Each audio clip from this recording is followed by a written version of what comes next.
Well, hello everyone, and welcome to Yorkshire Gamers, a really big Wargames podcast. And here we are at episode 74, which is also episode 9 of the Brews in the Binyard. Yes, it's that time of year again when we get together and we let our hair down and we do things slightly differently on the podcast to what normally happens. So, if you've not listened to it yet, the previous episode, 73, with Paul Thompson, was another update on his fascinating investigation into the probability, I would say now, rather than possibility, of a German World War II raid on the St. Lawrence radar station in the Isle of Wight in 1943, which is a pretty amazing story. And Paul's done some absolutely top-notch investigation here, and that episode is definitely worth a listen to if you've not done already. So today's show, I am joined by my usual Brews in the Binyard crew, which is Alex Sutherland from Storm of Steel and Ian MacDonald from Flags of War. And I suppose I better give a warning because if you are relatively new to the podcast and you haven't listened to the Brews in the Binyard before, they are an acquired taste. These episodes, kind of think of the Derek and Clive stuff that Dudley Moore and Peter Cook used to do. There's uh, there's a lot of swearing, there's a lot of jokes, and all of it is meant to be in good humour. We're not trying to upset anyone. I appreciate that the world today is very different than maybe it was when I was younger, and some people do not understand humour and Mickey taking, etc. Certainly, there is no intention here to upset anyone. We are just having a laugh about a hobby that we absolutely love. And if you listen to this podcast in that mindset, you are going to be fine. If that is not your mindset, then I recommend you just don't listen. It's as simple as that. We start off pretty tame, but if you are a big fan of one of the magazines, then they come in for a little bit of stick in this episode, as does the complexity of Wargamers and Wargamers' ability to react to that complexity. So the show is in a slightly different format, and also it's not quite as long, would you believe, at 3.5 hours as it could have been. So with the Brews in the Binyard, we always do a little bit of a catch up first, and it takes me about half an hour to get really upset about something, which is quite good for me, to be fair. And then it's kind of downhill from there. And the second part of the show is the World Cup of Wargaming pet hates. Regular listeners will remember that a couple of years ago I did a World Cup of Wargames rules and then a World Cup of Wargame figure manufacturers last year. And this year is kind of like a jokey break, I would suggest, between those two more serious topics. And this time we've gone for Wargaming pet hates as our World Cup. And what I thought would be fun. Quite a lot of people have taken it a little bit too seriously, but there you go. And we'll be back next year with another War Game World Cup rules.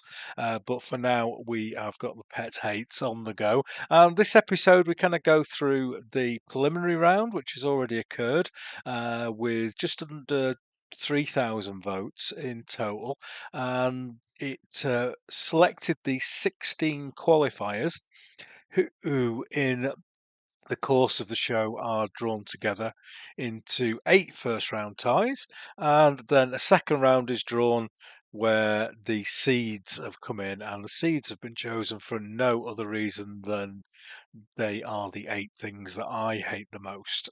There's usually a question section, and we got to 11:15 on an evening when we were recording this, and we decided that we would put off the questions until another episode. There were 70 plus questions on the various places where I asked out for it, and it was just no way we were going to get through those, and we probably would have broken our already massive world record of 4.5, 5 hours or whatever it is for the longest show. So we're going to come back in a couple of weeks and do the questions. So if you did submit one, thank you very much, and it will be on the show in a couple of weeks' time. So sit back, enjoy. Don't listen to this with your kids in the room. Don't listen to this while you're driving because you might crash if you burst out laughing at one particular moment. And if you are of a delicate constitution, stop now and tune back in for episode 75. So, thanks a lot. Enjoy the show, and I'll see you in a few hours at the end. Without further ado, here's the interview.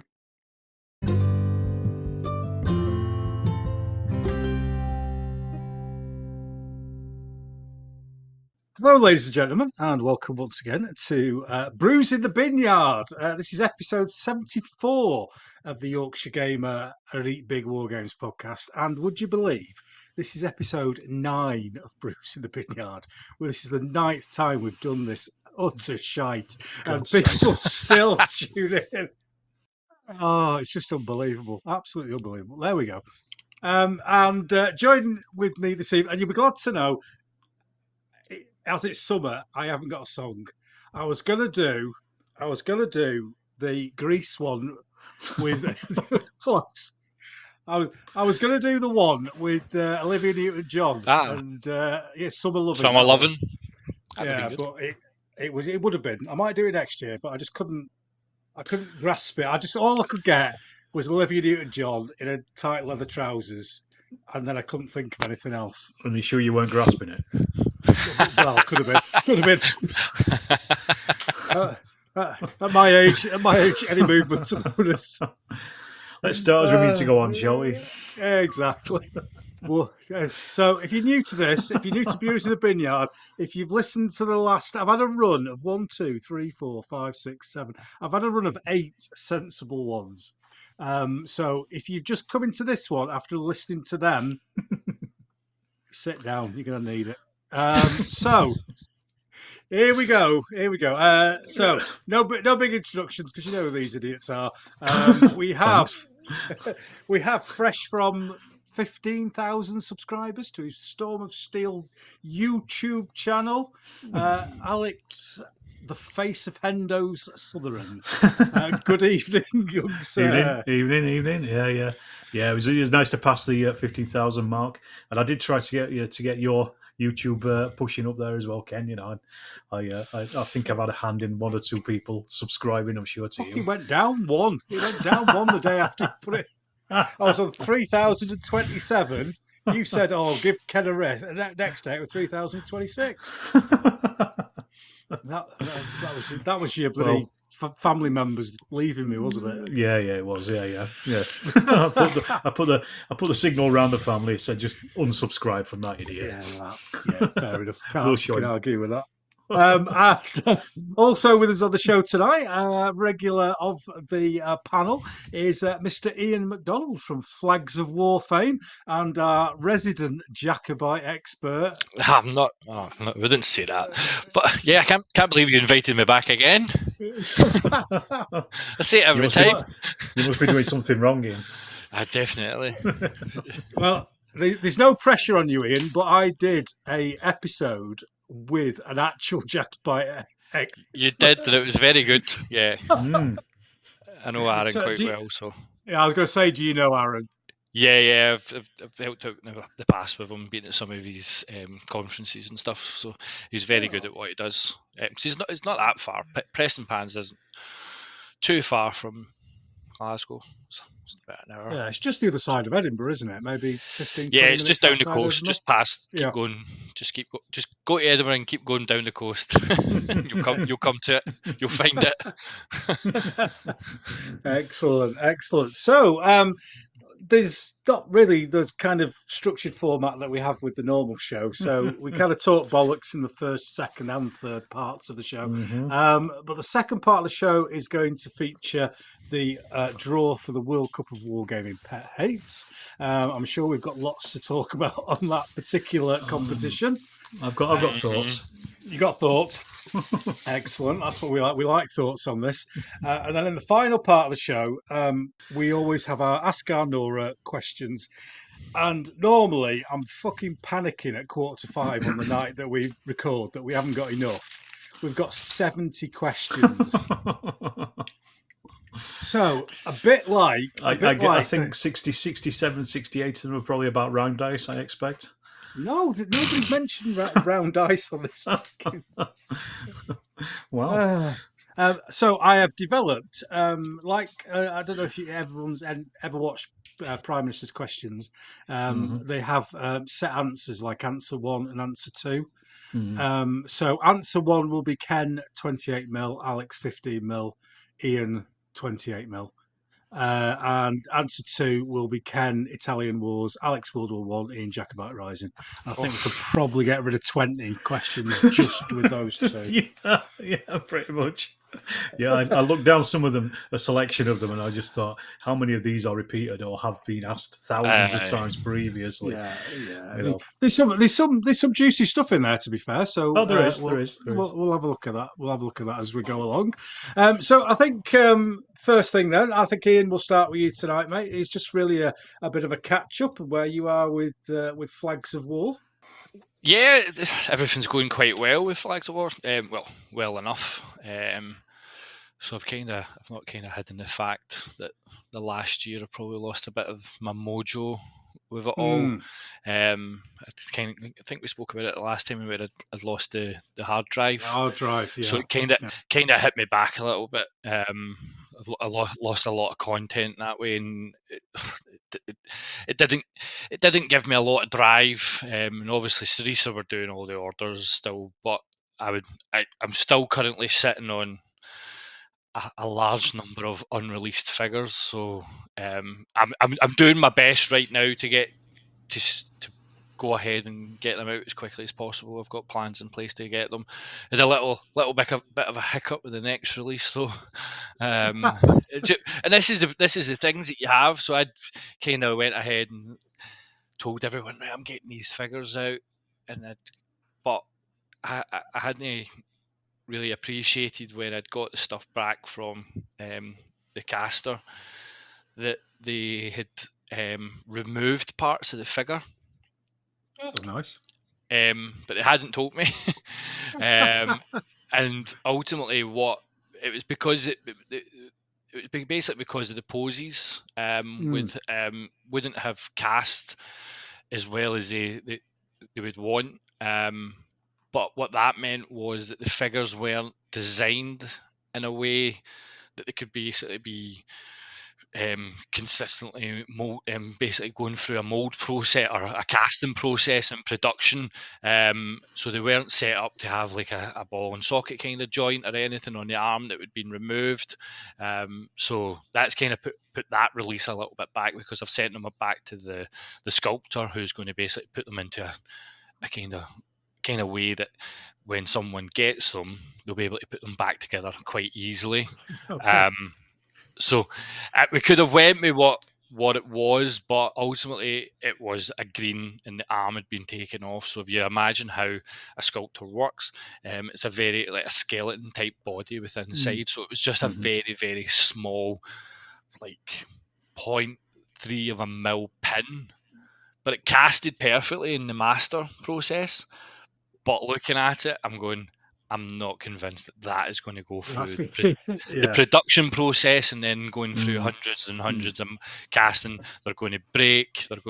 So yeah, it's kind of set back the next release a little bit while that gets resolved. So we're hopefully Nick will turn that around pretty quickly for me, and we'll get them off to get. And I think it's about 8 new packs I've got coming out. Is That's this all including- for the Jacobite range? Yeah, so I've got a whole load of new stuff. I've got Border Wars stuff, I've got War Ocean Succession stuff, and I've got Jacobite stuff. So rather than just releasing them all at one time, I'm trying to do them in phases. So I've kind of split them up and went, right, get the Jacobite stuff out, and I've got new Jacobite stuff away getting sculpted as well. So these are more like skirmish poses, and I've got obviously French cavalry, so that will cover both Jacobite and War Ocean Succession, because the French cavalry that fought the Jacobite rebellion, they were just Fitzjames horse, and they're ultimately just dressed the same way as any other French cavalry unit. So although I'm going, yes, these are the Fitzjames horse for the Jacobite stuff, for the War Ocean Succession, they're just cavalry. And then for the War Ocean Succession stuff, I've got new Dutch figures coming out, including Grenadiers. For Fontenoy, we have new French coming out. It's like a new command pack, and a French artillery, and a number of bigger guns. Because obviously, when I did the Jacobite stuff, it's only pretty much the biggest gun that was fielded was like a 3-pounder.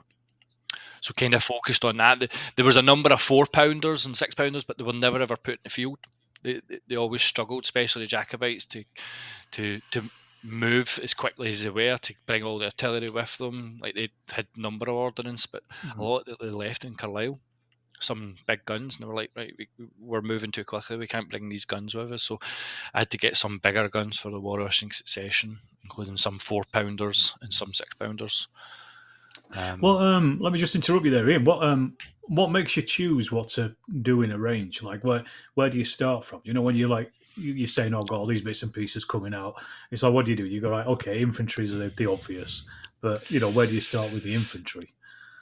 Well, it's always been a kind of a case of what do I want. So the ranges are an interest of mine. That's why I started them. So I kind of go, right, what do I want? So you get the basic bread and butters always go, right, get the infantry, get them in certain poses. Like I had the first infantry that for the British had done for the Jacobite rebellion was the firing poses, but they had the coats unbuttoned at the skirt, so their turnbacks were unbuttoned, because I've always maintained that there was a number of illustrations that showed them with that, and with the battles basically mostly fought around winter time. I'm going, well, I would be unbuttoning my turnbacks on a cold, wet morning in Scotland. So you're not convincing me they turned up in their best parade uniforms. How they had scarves and gloves and everything on. But then people were going, but we would like ones with turnbacks as well. So then you release those ones. I wanted some Jacobite skirmishers, because there was a number of skirmish battles that were fought. So you're going, right. So that's what's coming out in the next release. And then I was speaking to Aaron after we were speaking to Ken, and we were just chatting away, and we were talking about, I showed him some of the new figures that were coming out, because he's like, oh, I want them, because there's a number of new personalities, some that people have never done. And he says, oh, I really need the Prince's Lifeguard. And I was like, oh, right, okay. Let me go away, and I'll look in. It's not too difficult to do them. There's certain descriptions of how the Prince's, like, they're a tiny unit. This is the big thing with the Jacobite rebellion, and I'm trying to do my Battle of Falkirk. I'm aiming for next year, right? So you've got we're settling on a set of rules that's by Jay White. It's a free set of rules that he done. He done an American War, Independence, Liberty or Death, and I think this Hollow Ground. So they're like a free set of rules. I've kind of taken his American War, Independence ones, and I'm trying to put them into a Jacobite set. Pretty much everything's there. So I've went with the unit sizes he's got, and you're like, so it's like small, standard, large units, right? Okay. And then you go, so I then look at the order of battles, and I've kind of looked at the sizes of the units on the day and going, right, where would they fit? Right, they're a small, they're a standard, and they're a large. And then you get to the cavalry, especially for the Jacobites, and it's like, yeah, they had 60 men. And you're like, right, what the hell's how do I put 60? How do I show 60 men? Because like a standard, a small unit's about 250, and I'm like, right, okay. Yeah. One base, and I was like, that's just going to look silly. So I've kind of made them. I've kind of made them small, but given the participation of the cavalry for the Jacobites was next to nothing. They were pretty much scouts. They were pretty much scouts, so they'll look good on the table. And I've got most of them all sculpted anyway. I've got Baggett's Hussars.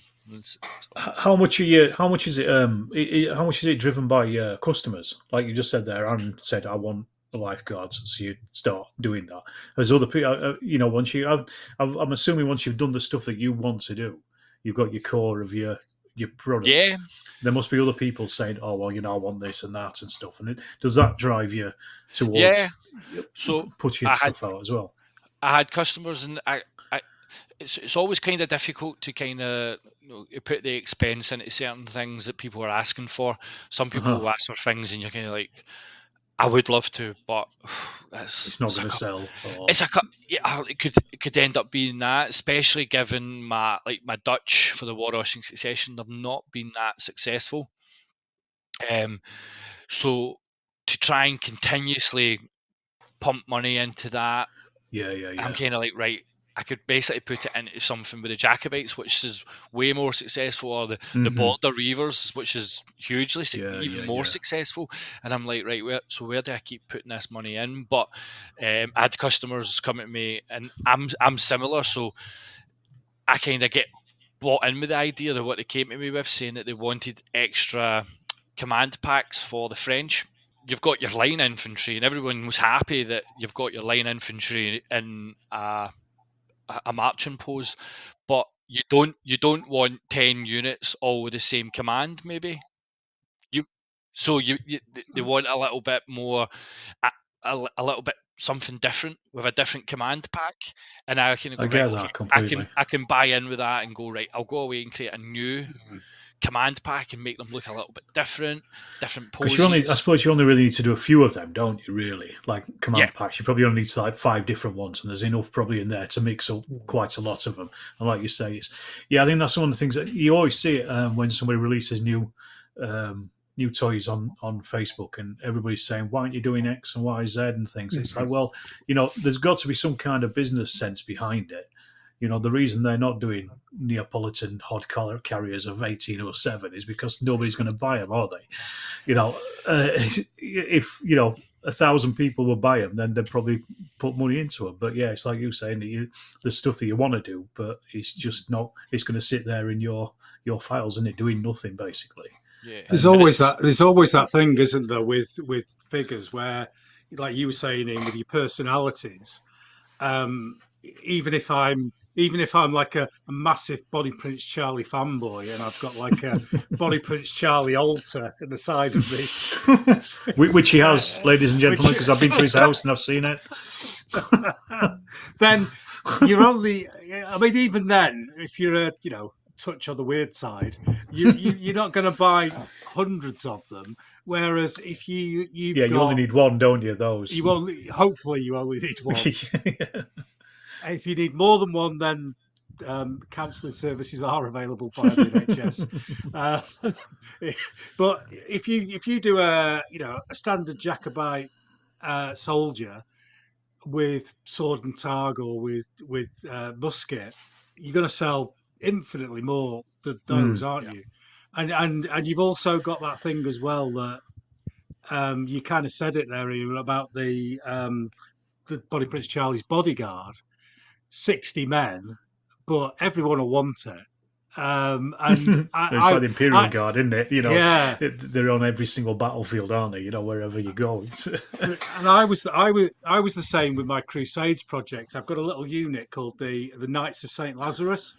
And for those of you who aren't aware of the history of the Crusades, the Knights of St. Lazarus were a really small military order specifically dedicated to treating those with leprosy. And so leprosy was relatively common in those days. So if you were a knight and you ended up with leprosy, you would go into that order and treat other people with leprosy because there's less chance of transmission, etc. And the maximum number of troops that they ever put into the field was 32. At the Battle of Acre, which is, it's not a skirmish. So my unit of 12 is effectively 1 to 3. That's it. And everyone's going, "Oh, wow, Ken, they're brilliant. I've not heard of them." I said, "We've not heard of them because there's fucking hardly any of them." Yeah, in wargaming terms, that's probably like normal ratios. That's about one figure, isn't it? Like one and a third figure, yeah. Yeah, and you kind of got the same there, haven't you, Ian? With Well, that that- bodyguard of 60 blokes. Yeah, I think I'm working on a ratio of 1 to 18 for Right. my project, and it's like I've got the spreadsheets and all that. That's my day-to-day job, spreadsheets. I love a spreadsheet for a project. I've got it working out all these ratios and how many bases that is, how many figures that is. I just type it in and it all changes. And it's like, as you say, it's like one base, but that's it rounded up. It was like 0.7 of a base. So it's not even a full base. Brilliant. See, you really need people to do it at 1-to-1. If you released a 60-figure Bonnie Prince Charlie set, obviously this is not for my weird fantasy or anything, but if you did a 60-figure Bonnie Prince Charlie bodyguard set, but it'd sell. Well, it's going to be 6 figures. 6 figures. Yeah, six figures. A commander free and a troopers, free troopers. So. Well, there's nothing stopping people buying 20 packs, is there? No. To get 60 figures, to get that 1-to-1. Yeah, and from that conversation, that sparked up loads of questions between myself and Aaron, and we kind of saying, right, we know that they were supposedly dressed in a certain way. Though the Jacobites kind of went down a route that their uniform that they probably, if they ever became like a standing army, might have been like a dark blue jacket with red cuffs. So we know that they were kind of dressed like that. But there's like this description that was given of the bodyguard, and it was that they had a tartan sash, but it's almost like a belt. Then that's like, right, so what is it holding? Is it holding their carbine or is it holding their sword? And where do I put this belt? Because everybody depicts it a little bit different. People have done like various sketches. You're like, right, where do we go with it? Because if you've got them, because what happens with a lot of the Jacobite cavalry regiments is when the French landed, because there was problems with getting, because the boats that they had were all kind of split up. They were kind of getting attacked. So what you had is loads of the Fitzjames horse cavalry guys were getting landed, but their horses were on the other boat. They were on their way back to France. So they're turning up and going, right, well, we're a French cavalry regiment. That is our day-to-day. What you going to do? And they're like, right, so you guys, you have got horses. Give them your horses. So some of the bodyguard basically were on foot. They ended up becoming foot soldiers. So people are like, right, you're doing them mounted, are you going to do them on foot? And I'm like, this is costing me thousands of pounds for guys that were about 60 of them in the field. Do you know, Ian? We don't include me in this if it's anything to do with the Jacobite rebellion. Do we know who these guys were? I don't even know where Jacobite is. No, it's near Doncaster. Do we know where these guys came from? Did they come with Bonnie Prince Charlie in the initial landing, or were they sons of landed gentry? Yeah, or... there was only 7 men came with Bonnie Prince Charlie. All right, and a dog. Yeah, there was only seven of them landed. So that's when you go up to up to the west coast, like up Ardnamurchan way and all that. We went round and they've got this area where he was, and there's these 7 trees, and that's what they call them, the 7 men of Moidart. And that was supposedly all he landed with. Again, he tried to land. Supposedly the other boat had French on it, and the battle between them caused the other boat to whimper its way back home to France because it took a bit of a beating, whereas the other boat continued on and landed, and there was only a few of them.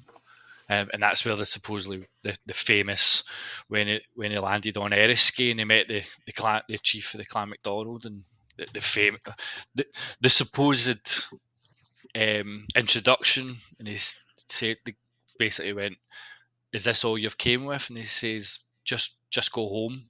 And he went, "Oh, I'm home." So that's probably a bit of a fancy version of what happened, but it adds to the romanticism of the Jacobite rebellion, because that's the chief, or I think it was the son of the chief. It wasn't even the chief that came out to meet him. And he says, "Look, you've only came with 7 guys. Just go home." He went, "I am." But yeah, so there is a book, No Quarter. I think it's No Quarter Given. That basically is the muster rolls of all the Jacobites. Oh, and right. some of it basically goes through each of the regiments, and it kind of tells you some of what these guys were, like bakers and stuff. And some of them, so a lot of them were kind of like merchants and various day jobs, especially in places like Aberdeen and stuff, when they were picking up a lot up in the East Coast, when a lot of the lowland regiments started to form up, and after Preston Pans, because I think after Preston Pans they kind of went, oh, this is possible. I think before then they were like, it's just a Highland rabble, and then they kind of won a lot of the lowland regiments kind of went, oh, okay, maybe we could join in with this and see how it goes. But it gives you all the muster rolls of each regiment, their ages, what happened to them. Oh, nice. If they died or were they executed.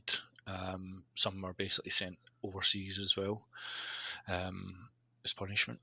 And it's one of these things when you read about all the things of people getting sent overseas as punishment. I'm like, did that really work out? That's how you hoped? Like you sent them to like later on, you see, like I always remember going up to like Inverary jail, and you go in and it tells you about. And I always remember the story because the small boy was called Ian MacDonald, and he stole He stole a loaf of bread to feed his little sister. His mum and dad had died. He stole a loaf of bread. He was caught, and they sent him to Australia. And I was like, sounds pretty okay in my book. Inverary, as you're standing in Inverary and it's pissing down the rain, you're like, Australia doesn't sound that bad. So it swings and roundabouts, isn't it? Yeah, exactly. So how's the world of Storm of Steel, Alex? You've been like I say, you've done your 15,000 subscribers. Very good, actually. Today, speaking of which, it was about an hour before we started, because I'd almost forgotten that we were actually doing this. I know, how could I? But how could you? I was Little Wars TV. I put out another Quick Strike challenge a month or so ago. I don't know if you saw it. They sort of basically make a video that's 10 minutes long, and it's a battle report in 10 minutes. And they have a couple of stipulations. You have to have a bit of history, you have to have a bit about the rules, yada, yada, yadas. And then the thing. And I recorded a Chain of Command game a few months ago. And I thought, right, I'll use this as a quick strike video. And it kind of sat in my video files since then. And I just thought, I finished early today. I finished my work early today. So I thought, right, I'm going to sit down, I'm going to write the rest of that script. I'm going to read, I'm going to do the voiceover, edit it, and then I'm going to try and smash out the video. And I managed to do it, and I finished it just at 6 o'clock, just before we started at 7. So then I dashed downstairs, put the pizza in the oven, and watched a bit of Full Metal Jacket, and then came back over here ready for this. So I've kind of proved to myself that I can make a video almost from. I'd started the script previously, but I finished it off today, and I actually finished it from beginning to end. And I think I started about 12:30, finished at 6. Okay. Bang on at 6, and it's a 10-minute video, so that kind of gives you an idea of how long these videos take to produce in the first place. But that's not the usual. But I was normally I drag my feet a bit over the editing because I don't like it so much. But this one I'm quite chuffed with it because I've used a lot of keyframe animations in it as well to move stuff about on the screen. So I'm quite pleased with it. It ended up with something like 15 different tracks for the video because there was that many animations in it. It just went on and on. It just kept building up and building up. But yeah. Is it like a summary version of a battle report, like to fit it in 10 minutes? Yes, that's the challenge. The challenge is you've got to do a battle report, but it's got to be within a 10-minute fitting. That's it. It can't be any more than 10 minutes, and it's just really to get all the main points of a battle across or a game across in those 10 minutes. They ran it a few years ago. They asked myself, Travis from Tabletop CP, and a couple of other YouTube channels to make some examples and things. Hey, the worst ones. Popular ones, not like me. And they got in touch with us and just said, "Would you like to do, just as a bit of a showcase for this?" So I've actually made quite a few of them. They're fun to make because they're a bit more challenging. Because when I make my battle reports, I kind of film everything. Because I know that people listen to them or watch them whilst they're painting or whatever. So you kind of an hour is grand because people are doing a bit of painting. So they can have it on the background and look up whenever they need to. So that's relatively easy once you've kind of got the flow of it down, because you're just setting stuff up and filming. That's what takes the time. And then editing is kind of just chopping those bits down a little bit. With the quick strike, you've got to be very careful because you've got to, I scripted this one. So I've got to kind of work out how many words it is. And I think mine's about 15,000 words, something like, 1,500 words. That'll be about 2 hours long, I think. 1,500 words. So it's like an undergraduate essay. So it's not, and you're writing in a chatty style. And then I just record it, do the voiceover. That takes probably about an hour because you've got to go back and then chop out all your, fluffed lines or reconstruct bits of it. That's probably one of the longest parts and boring parts. And then the actual challenge is then editing the footage together that I'd shot. So I was using some of the footage because I knew I was going to do it for a little, a quick strike video. I was actually filming bits and pieces as I went along as well that I would be able to just drop in that weren't part of the battle report that will be out anyway as a longer version. So there's close up on figures and things like that I didn't use in the other battle report. So yeah, it's just a bit of a nice different challenge really. And it's been sitting there for about a couple of months now since whenever they announced it. And I just thought, right, let's just pull your finger out and get this done. And do you stick to the script? This script, because I'm dreadful. If I never script anything, not that you can tell, obviously, but if I script something, I sound like the worst fucking part actor on Coronation Street. It's like, and it's just so fucking wooden. But do you? It's something you get used to. Is it? Right. Yeah. The more you do things, the more practice you get. You get better at it.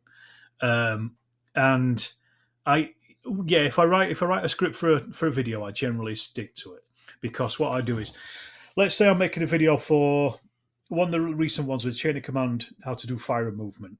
So I went through the book, I pulled all the rules out, and I talked about the rules, wrote them out, and said this is how you move, this is how you do these things. But I had in my mind when I was writing it what shots I was going to get for that particular thing, it's right. Spielberg, are you doing this? Kind of, yeah, a little bit. I wasn't doing the whole camera thing that Kenny's doing that you can't see because you're listening. But I just had tongue out as well. Yeah, it did, just like Spielberg. I'm just kind of thinking right, okay, in this shot, I'm going to show some figures moving across a field, for example. Like a and storyboard. I might just write a script. Yeah, like a storyboard. And then when I come back to it, what I'll do is I'll write the script, and then I'll come back to it and I'll think, right, okay, what do I want to show in this particular chunk? And then I'll film it, but I'll read the script out whilst I'm filming it so that I get my hand movements or the movements of the figures or whatever, or dice rolls, I get them approximately in line with what it is on the voiceover. So the voiceover is quite formal, but then I'm just talking over the top while I'm recording the video, and then I'll put the voiceover as a separate track completely, and then just line the two up as much as I can. Sounds very professional. Maybe it that's takes a why bit of you've got. practice. Maybe that's why you've got 15,000 subscribers and I've got fuck all. Maybe, I don't know. I wouldn't like to go into it, but it's a relatively simple process, but it's a laborious process. Yeah. Well, when you said it was a 10-minute battle report, I was kind of like, that's probably about how long it takes me to understand that I've probably messed up this game and I'm not going to win. Like, First move. I could get on board with this, and yeah, game over, done, finished. Sounds about right. Yeah, ring up the club. I'm not coming down tonight, lads, because I'm going to lose anyway. There's no point. Just say you've won, chalk it up. But yeah, so it's like, I think the actual the battle report that I recorded that will be on the channel as well is about 35, 40 minutes long in total. But that's like an introduction. That's me talking about the forces. That's doing the patrol phase. That's then going through each of the turns, each of the phases, and then wrapping up at the end. The quick strike. Obviously, a lot of that is cut out. I'll put in a bit of history. I'll put in a bit of about chain of command, and then just go into the battle itself. And it's just kind of highlights of the battle rather than blow by blow accounts, basically. Nice. That makes sense. Nice. Yeah. So that's kind of what I'll be doing today. Cool. So yeah, and I've got a load of videos backed up as well. I did a load of chain of command 2 videos recently, and I've just put out.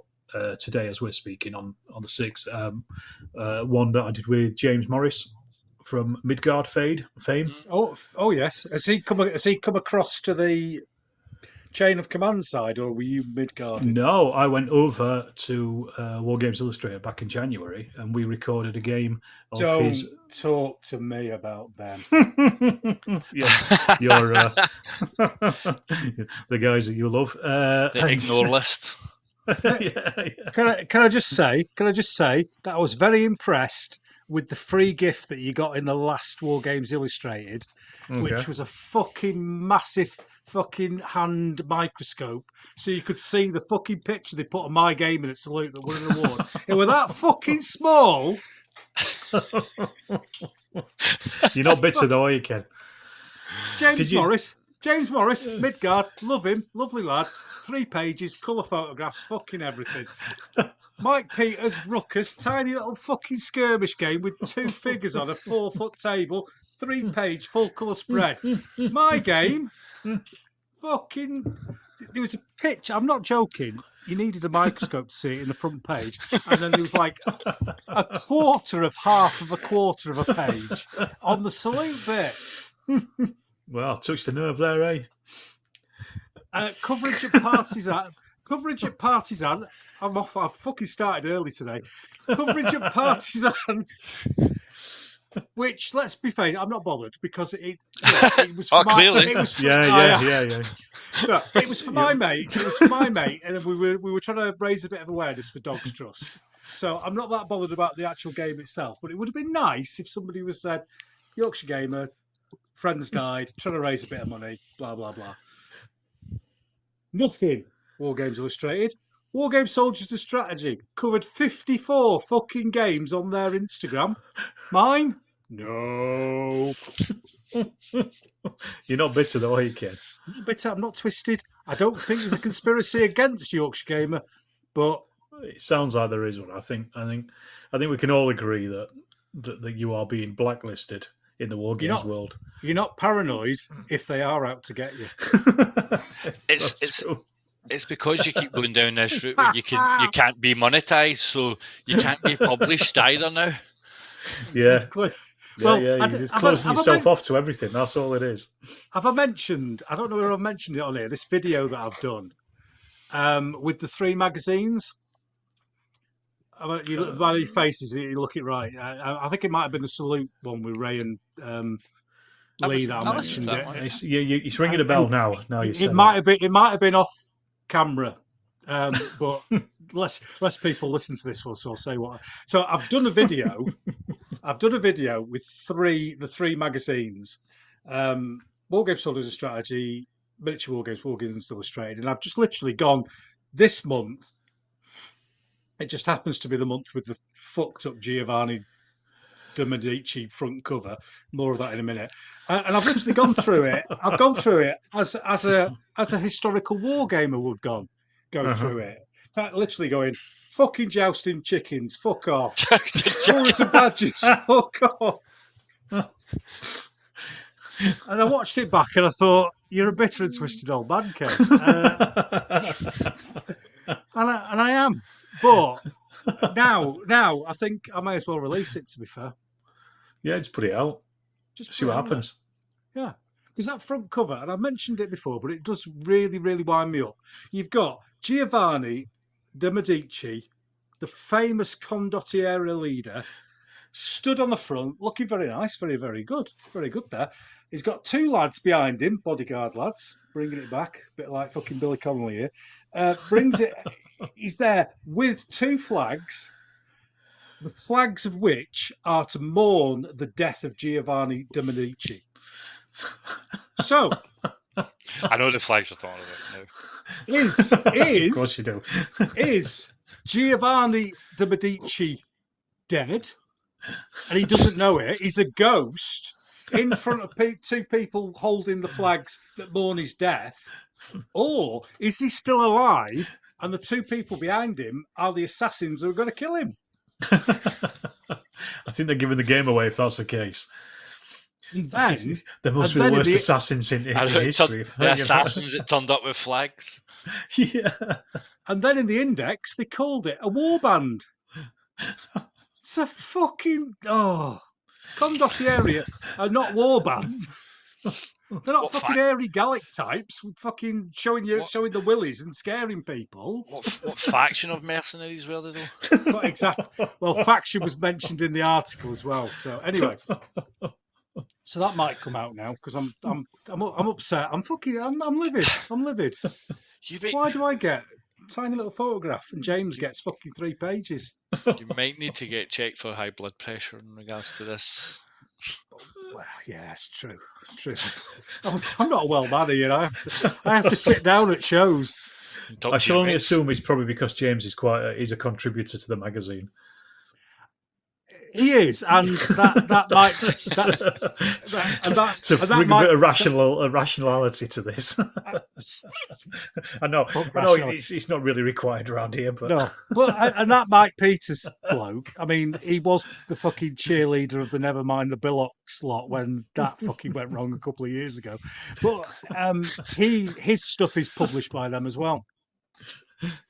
So yeah, I mean, we're starting to piece together the reasons that these guys are getting a bit more coverage than Yorkshire Gamer, aren't we? It's a Southern conspiracy. I know it's upsetting, Ken, and I know it's not fair, but there are reasons for it. 40 years from now, just like the President Kennedy assassination, they'll still be talking about this. They'll be looking back on this, won't they? They will. Sorry, there's like a well-known self-help book, How to Make Friends and Influence People. Yeah. I lost that a long time ago. I'm not going to say. I can't say what it was, but somebody proposed something at work, and I sent an email out, and I got 14 fucking what we call those face messenger things that Teams messages. Emojis. Oh, straight away going, say what you think, Ken. Don't hold back. The old classic, classic you put in the emails as previously stated. Yeah. Oh no, this is a lot worse than that. Passive aggressive, but a bit more aggressive from Ken, though, wasn't it? There's no passive about it.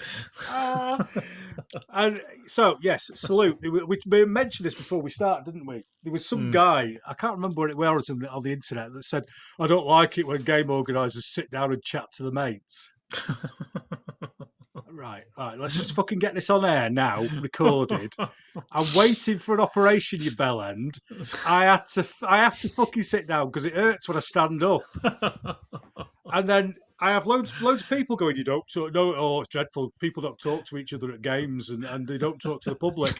That's what I'm doing. I'm talking to the fucking public. I'm just doing it while I'm sat down before my fucking leg falls off. Yeah, you heard it here first. Anyway, that's before we get on to fucking Trench Crusade. So how are you, Ken? Oh. How's it? You've asked us how we are. How are you? Yes, I think his soul is. Do you want to share? Did that not Anything you want to describe get it? off your chest, Ken? Wait. Oh, I was trying to think. Right, I do actually think about this show, trying to get things in, and I was trying to think. I was trying of not to. Yeah, and I always try to think this first bit. It's quite easy. We just chat about what we're doing, and I was thinking, all right, I need to get some positive stuff here, and what's been going through my mind. And the first thing that came to my head was the Wargames Illustrated free gift of a fucking microscope to see my fucking pictures. Then I've written jousting chickens. And then, I've not mentioned this, but somebody's done a video for Trench Crusade, and I know this is fucking triggering you already, Alex. But they've done for Trench Crusade, World War One Trench Crusade, they've done a Papal States war band.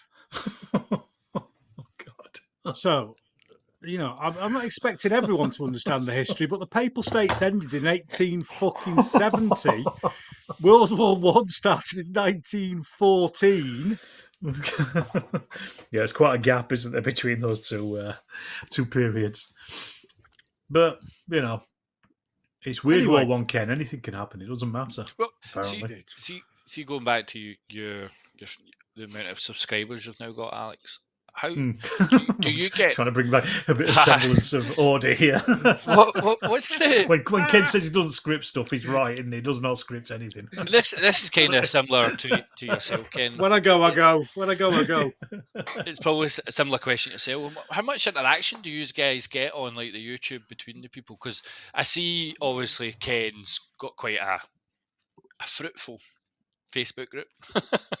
And I always go on the YouTube channel for the guys that do the plastic crack, and you see that they get a lot of interaction because they do the live stream. So they get a lot of people chatting away, discussing things with them. Do you get much with people asking you questions? And you do when the video goes out, right? That's usually when the most questions or comments or whatever come in, and then as it goes on, I mean, I'll probably average, I don't know, a couple of comments across the channel each day. Just extra comments. I think there was two on when I just checked before we started. So yeah, it's I have noticed that other channels seem to get a lot more interaction than mine. I don't know what the reason for that is, but I don't. Maybe yours is just too good. It's because you're just telling that them good. fuck off. That's why. Yeah, there's no reason, to there's no criticism to be made of my channel. There's there's no questions to be asked because it's all been answered already in the video. Yeah. They're so good. Yeah. And you don't create as much friction as Ken does. No. Alex, do you get people who, because this fucking winds me up, do you get people who comment, right, let's say you've set something up to come on a line at 9 o'clock. Mm-hmm.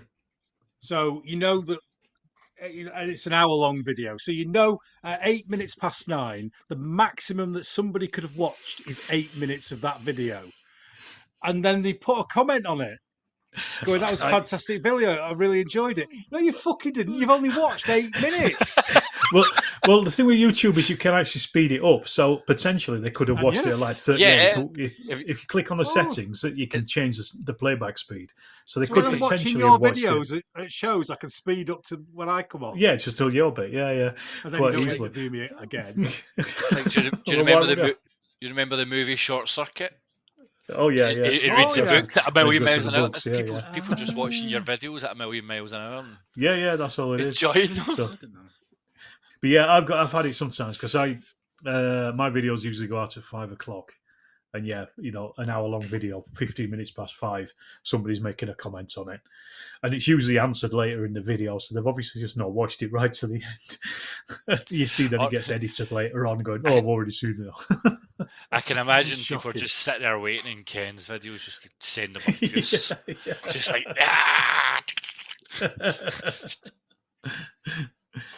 But yes, I do. There is quite a bit of interaction in my in the videos. I'd say most of the time, like anything, is once it's fresh and once it's been put out, that you're more likely to get people interacting with it as it goes on. But people will still go back and they'll comment on old videos. There was one the other day from a few years ago. Somebody had commented on it. I don't know if it's just come up in their YouTube algorithms. So they're still floating about.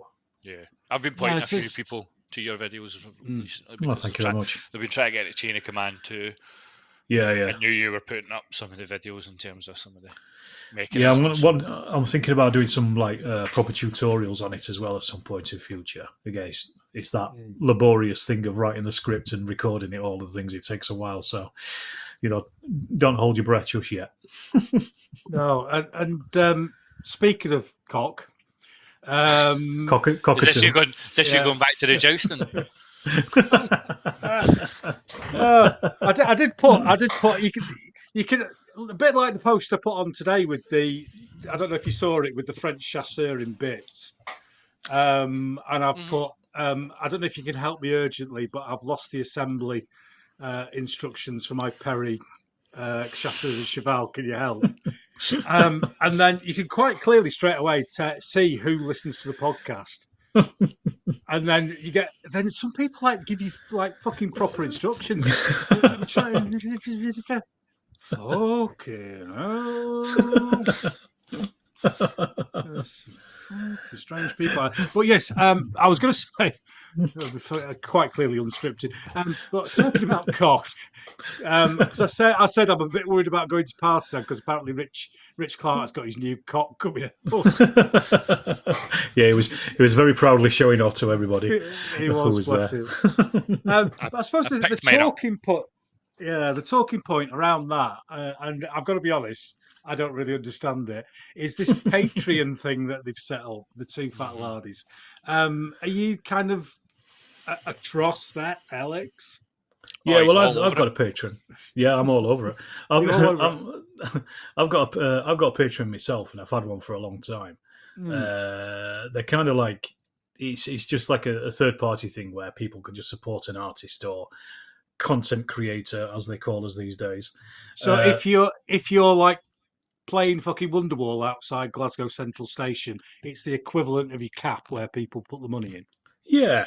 You can sign up. See, go on. I follow a couple of Patreons. I used to do some for STLs, but I've got a couple of podcast ones.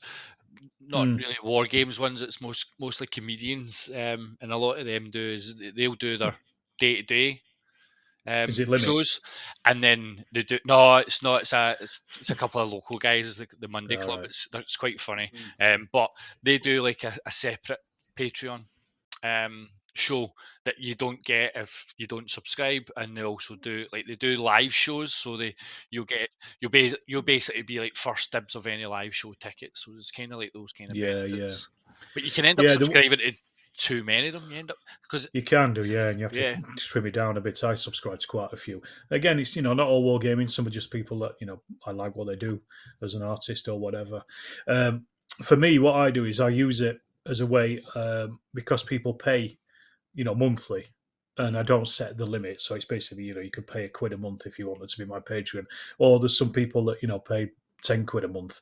I mean, God love them, but I don't know why. But basically, what I do is I put out I put out videos for them early, ad free as well. So when they get it for about 4 days or so before it actually goes live. So the one with James Morris that I've just put out tonight, they've had access to that since Monday. And I turned off the adverts for it, so I didn't earn anything off it because they're already paying anyway. And good. It's unlisted on YouTube. So I just think, if I was doing this for full time, then I'd probably do a lot more Patreon stuff, pay per view kind of thing, and make a bit more of it. As I'm doing it part time and kind of as a hobby anyway, it's I try to offer as much as I can, which is basically your name on a thanks list at the end of the video, and like I say, free early access and ad free access to videos before anyone else gets them. It's a good thing, I think. Yeah, no, it's ultimately like us just saying, right, if you met Alex and you were chatting with him in a bar, would you buy him a pint? Yeah. So it's not that much different. No, buy him a coffee, buy him a pint. No, Ken's for Yorkshire. He's like, absolutely, absolutely not. I'm still recovering. Oh, he's gone on about this pint in London. 14 quid for 2 pints in London. And me and my mate Andy, they gave us fucking plastic glasses because we're northerners.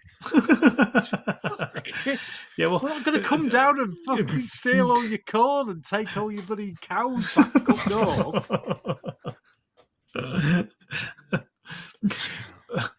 But yeah, basically, there's a weird thing with Patreon is you can join now as free members as well. Yeah. But I've got quite a lot of free members, but they don't get anything out of that because the videos are only for paid members, like the early access videos. So I don't really know why people follow me, because when they look on my Patreon, all they're going to see is like locked post. You have to be a paying member to see this.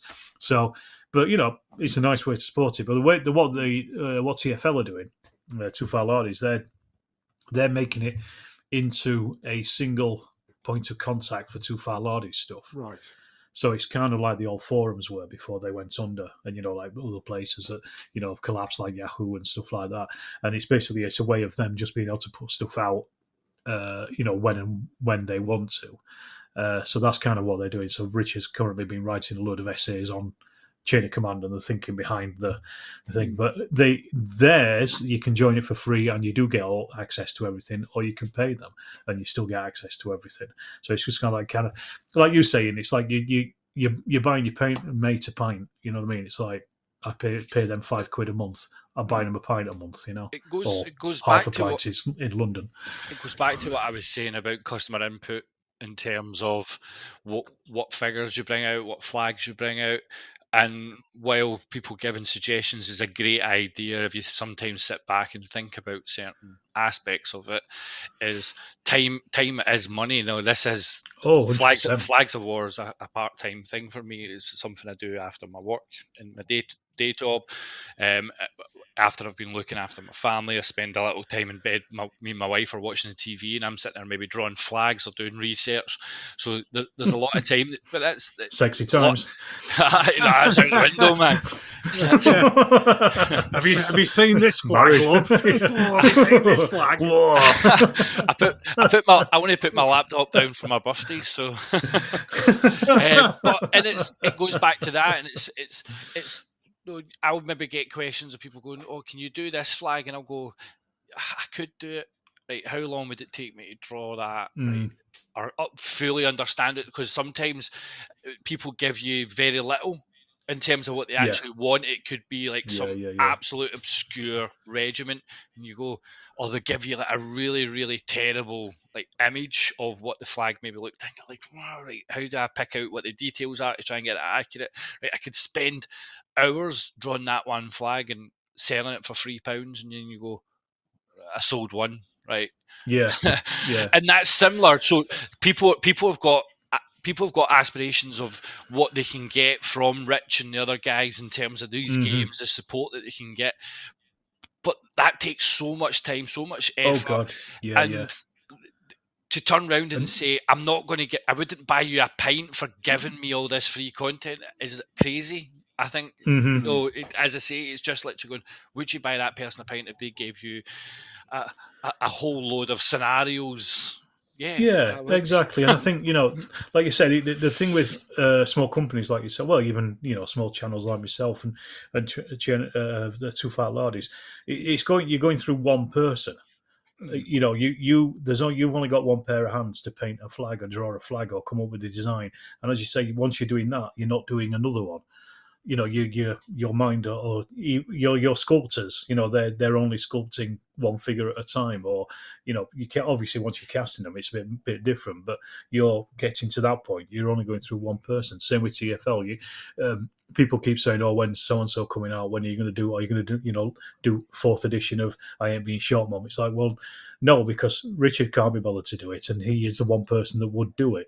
So and he's also got other things to do. So why you see this pressure. I can't imagine the pressure like for people like that Richard does get. I mean, when Chain of Command 2 came out, God, the amount of questions and people bashing parts of it. I mean, it's a very small vocal minority that were on the Chain of Command group that kept saying, "Oh, so and so's wrong. I spotted sideboards, all this stuff and kind of stuff."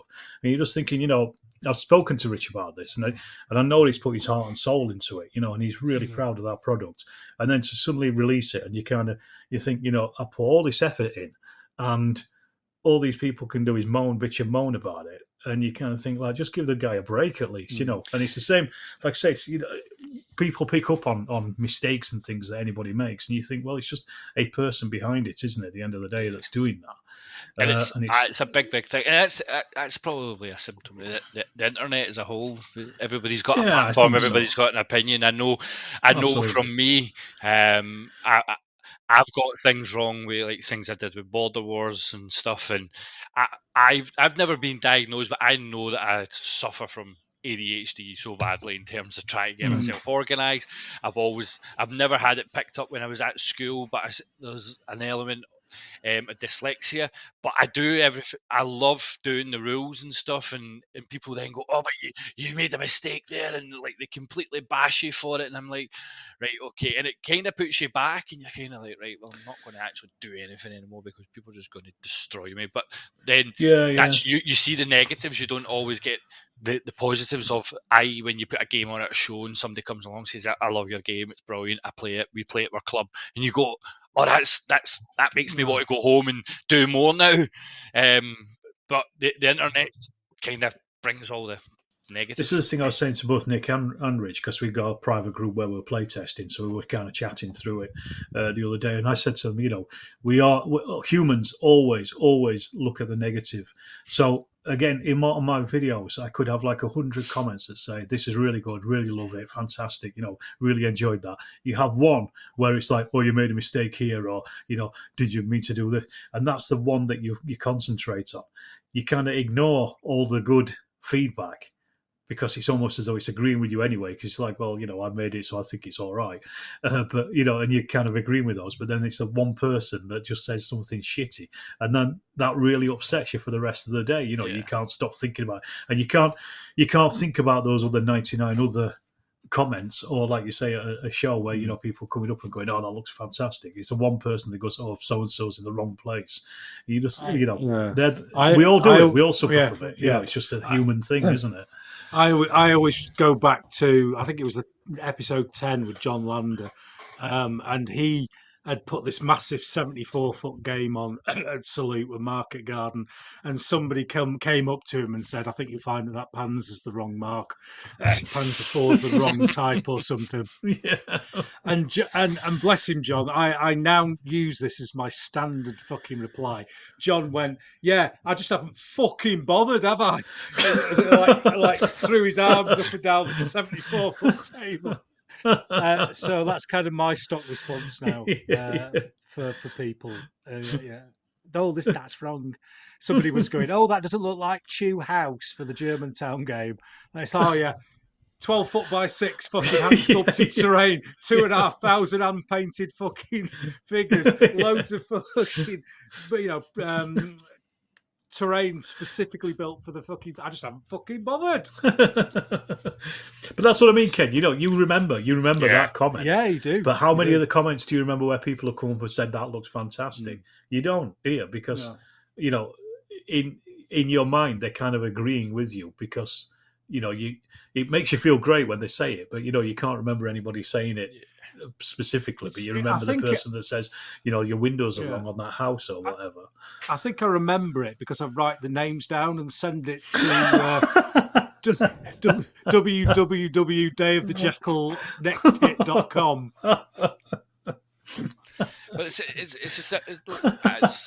it's one of these things that stick with me. I know I get loads of positive comments in terms of the detail I put in. No, I'm not sculpting the figures, but I do all the research for my figures, and I put in so much effort to try and get little bits right. Yeah, I can have so many good comments, or people go to Flags of War. They've got the best Jacobite rebellion range, and I forget all about them. And I remember the one that somebody comes round and says, "Why your guys not got beards?" Fucking didn't happen. or it was the time I had a guy comment that my kilts were too long and they should have been four fingers from the knee, between the knee, and it's like, that's a modern military no, it's just a modern way of the military, and to put this is how your kilt should sit. It's 4 fingers between the knee, and but they're like, it's like, do you think Ian MacDonald in 1745 got up, put his plaid on to keep himself warm, and went, "Oh my God, I've not got I need to get my 4 fingers." It's like, but that comment was 7 years ago or something, and I'm still you can still remembering it. Again, we're all the same. I do feel sorry for Rich, because I'll go and talk to him at show and just have a couple of minutes talking bollocks with him, and there's always somebody stood there waiting to talk to him, waiting to try and convince him that their next rules are the best thing ever and Rich needs to publish it. And I just feel so sorry as I walk away and just hear this. I've got these really good 1866 rules that are fantastic, and we played for 27 hours and moved 3 inches, and it was really exciting. And I could just see Richie's face just fucking glaze over as so I do feel sorry for him. One thing I didn't want to cover on this, but I've got one thing left. A couple of things left. Alex, I'm not starting a fight here. I'm not starting a fight before, but I did see it Salute, and I thought that it was, this massive thing they've got in Switzerland where they send the protons around to smash into each the other. Hadron Collider. You were speaking to the guys who have written 1918, the World War I game, and I was expecting some sort of, like bright flash and new style of energy coming from that conversation. It looked fairly.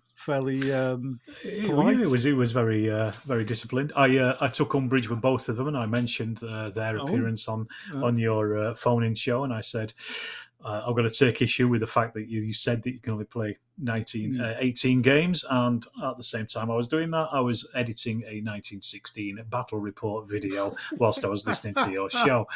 So, yes, I took umbrage with them. I was watching them. I was watching them play towards the end because I wanted to do an interview with them. They're on the show report for Salute.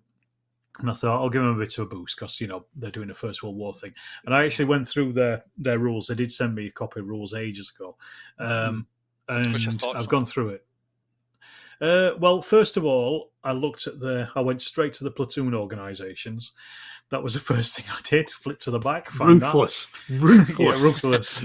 What's wrong? What can I find wrong? And to be fair to the lads, they've done quite a lot of research and they have got them spot on to what they should be at the time. So I'm quite happy with that. Rules-wise, I'd have to play it.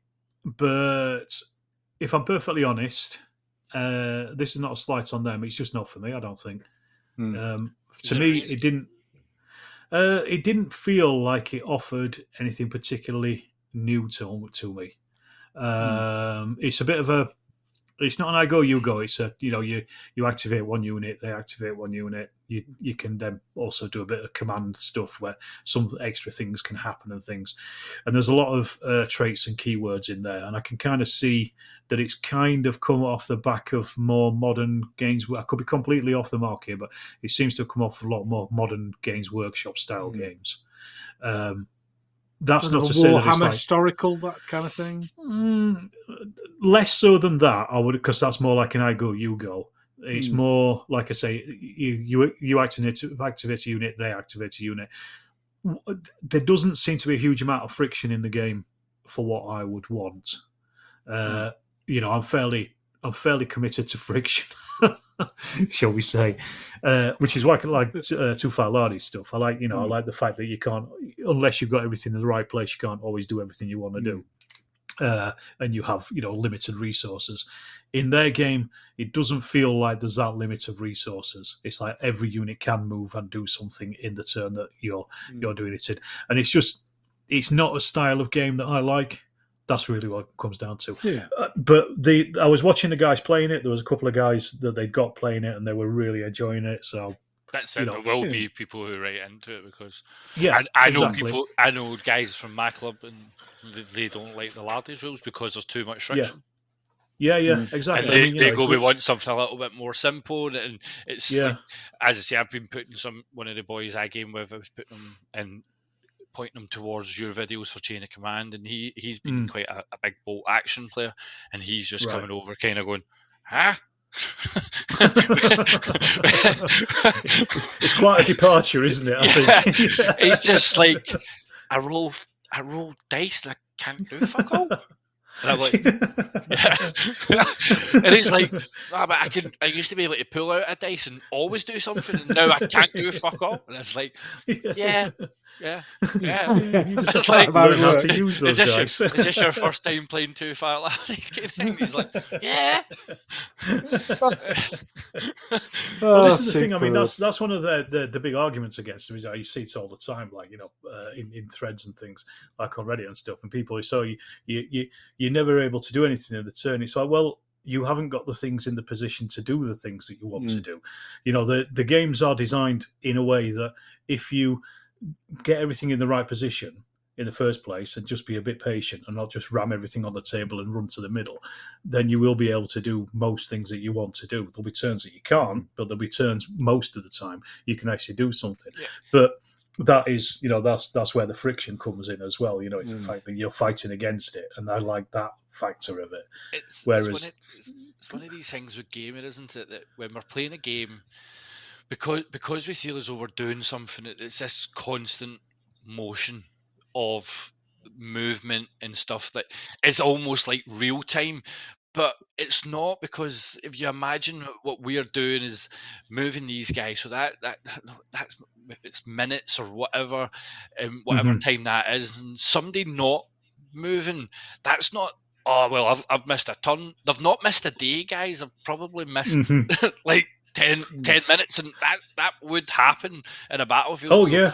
Do you know what I mean? Like, there's going to be parts of a battle where somebody's like, in the confusion of battle. I mean, it's like, how do you control anybody? That's the thing, isn't it?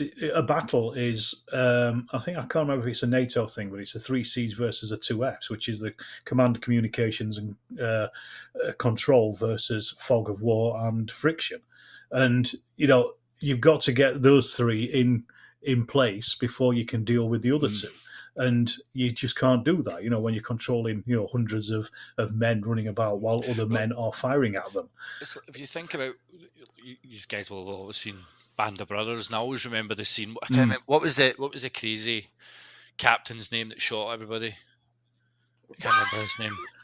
The one that shot the prisoners. Yeah, he shot the prisoners. I can't remember his name, but I know what you mean. Yeah. But it shows the battle. I think it was Saint Foy, the Bastogne. Yeah. And but the soldiers are all kind of just standing there looking at their CO going, what do we do? And he's in a panic. He's in a panic. Exactly. And they're in a panic because they're going, you need to tell us what to do. What do you want us to do? Exactly. And they're just getting shot at. And they're like, we don't know what to do because you're not telling us. And they go relieve him of his command. He runs over. You do this. You do that. That's a good chunk of the battle. But people go, well, I didn't move, so that's useless. Yeah. My whole game is useless now.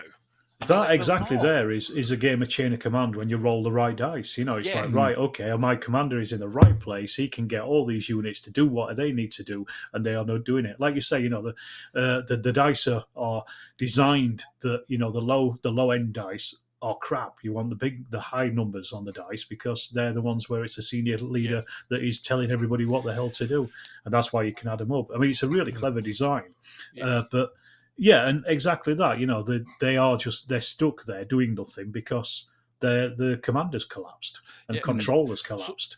So, if I look at when I do it with Border Wars, I've got a rule in the game that if anything that's a 1 is a fumble, and ultimately what that does is it rules you out You're doing nothing for the rest of the game, and it Mhm.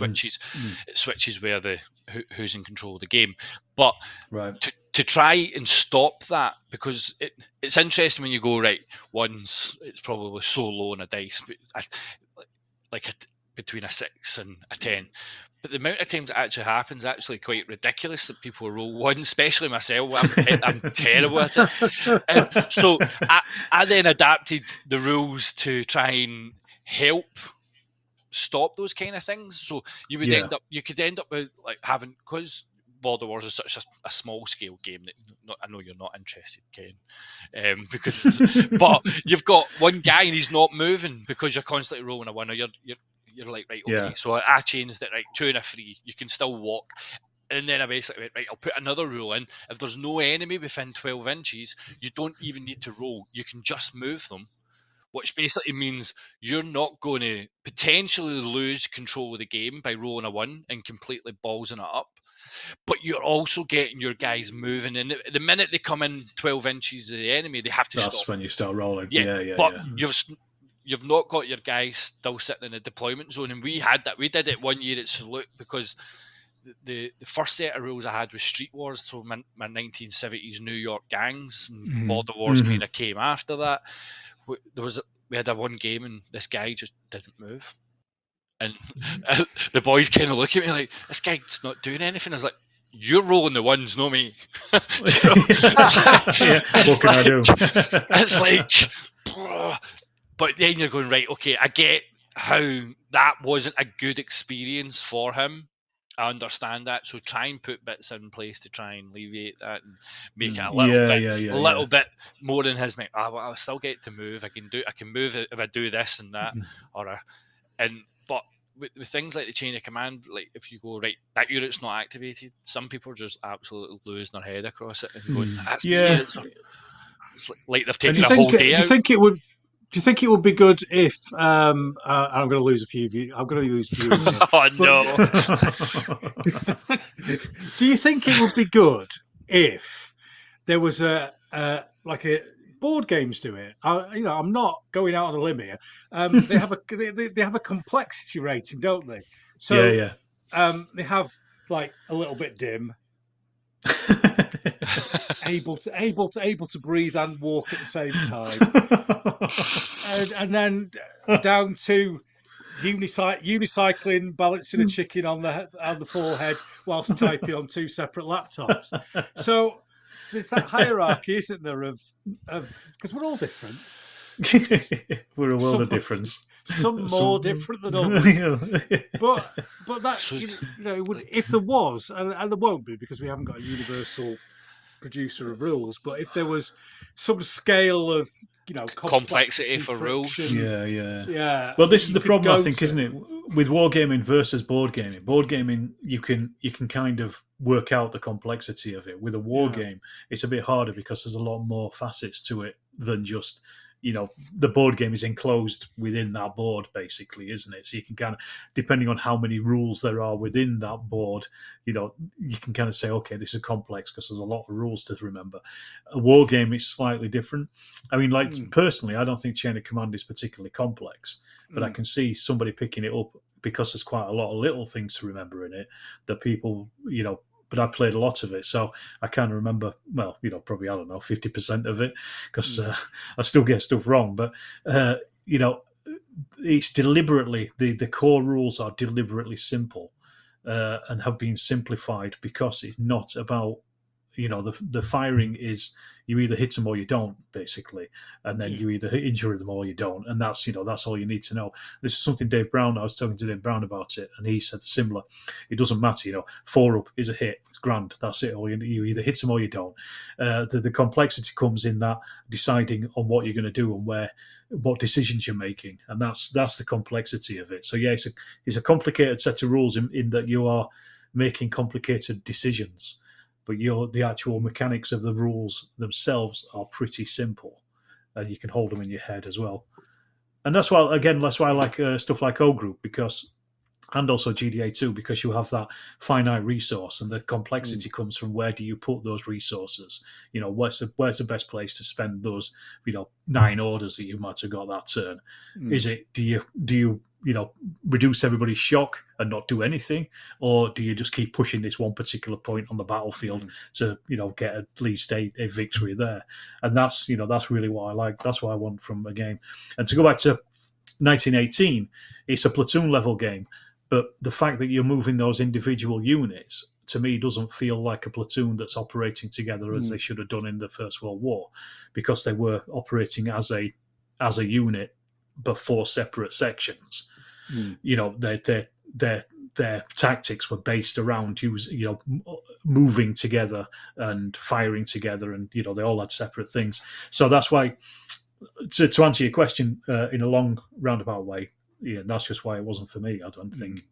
But I haven't tried it. I've just watched some people playing it, and they were getting a lot of response, and they've smashed their Kickstarter goals. So happy days for them. I've always wanted to do First World War project, and I've always seen like some of the stuff I think I've spoke to you about in the past, and saying you're going to look at getting the World War One rules published with Chain of Command.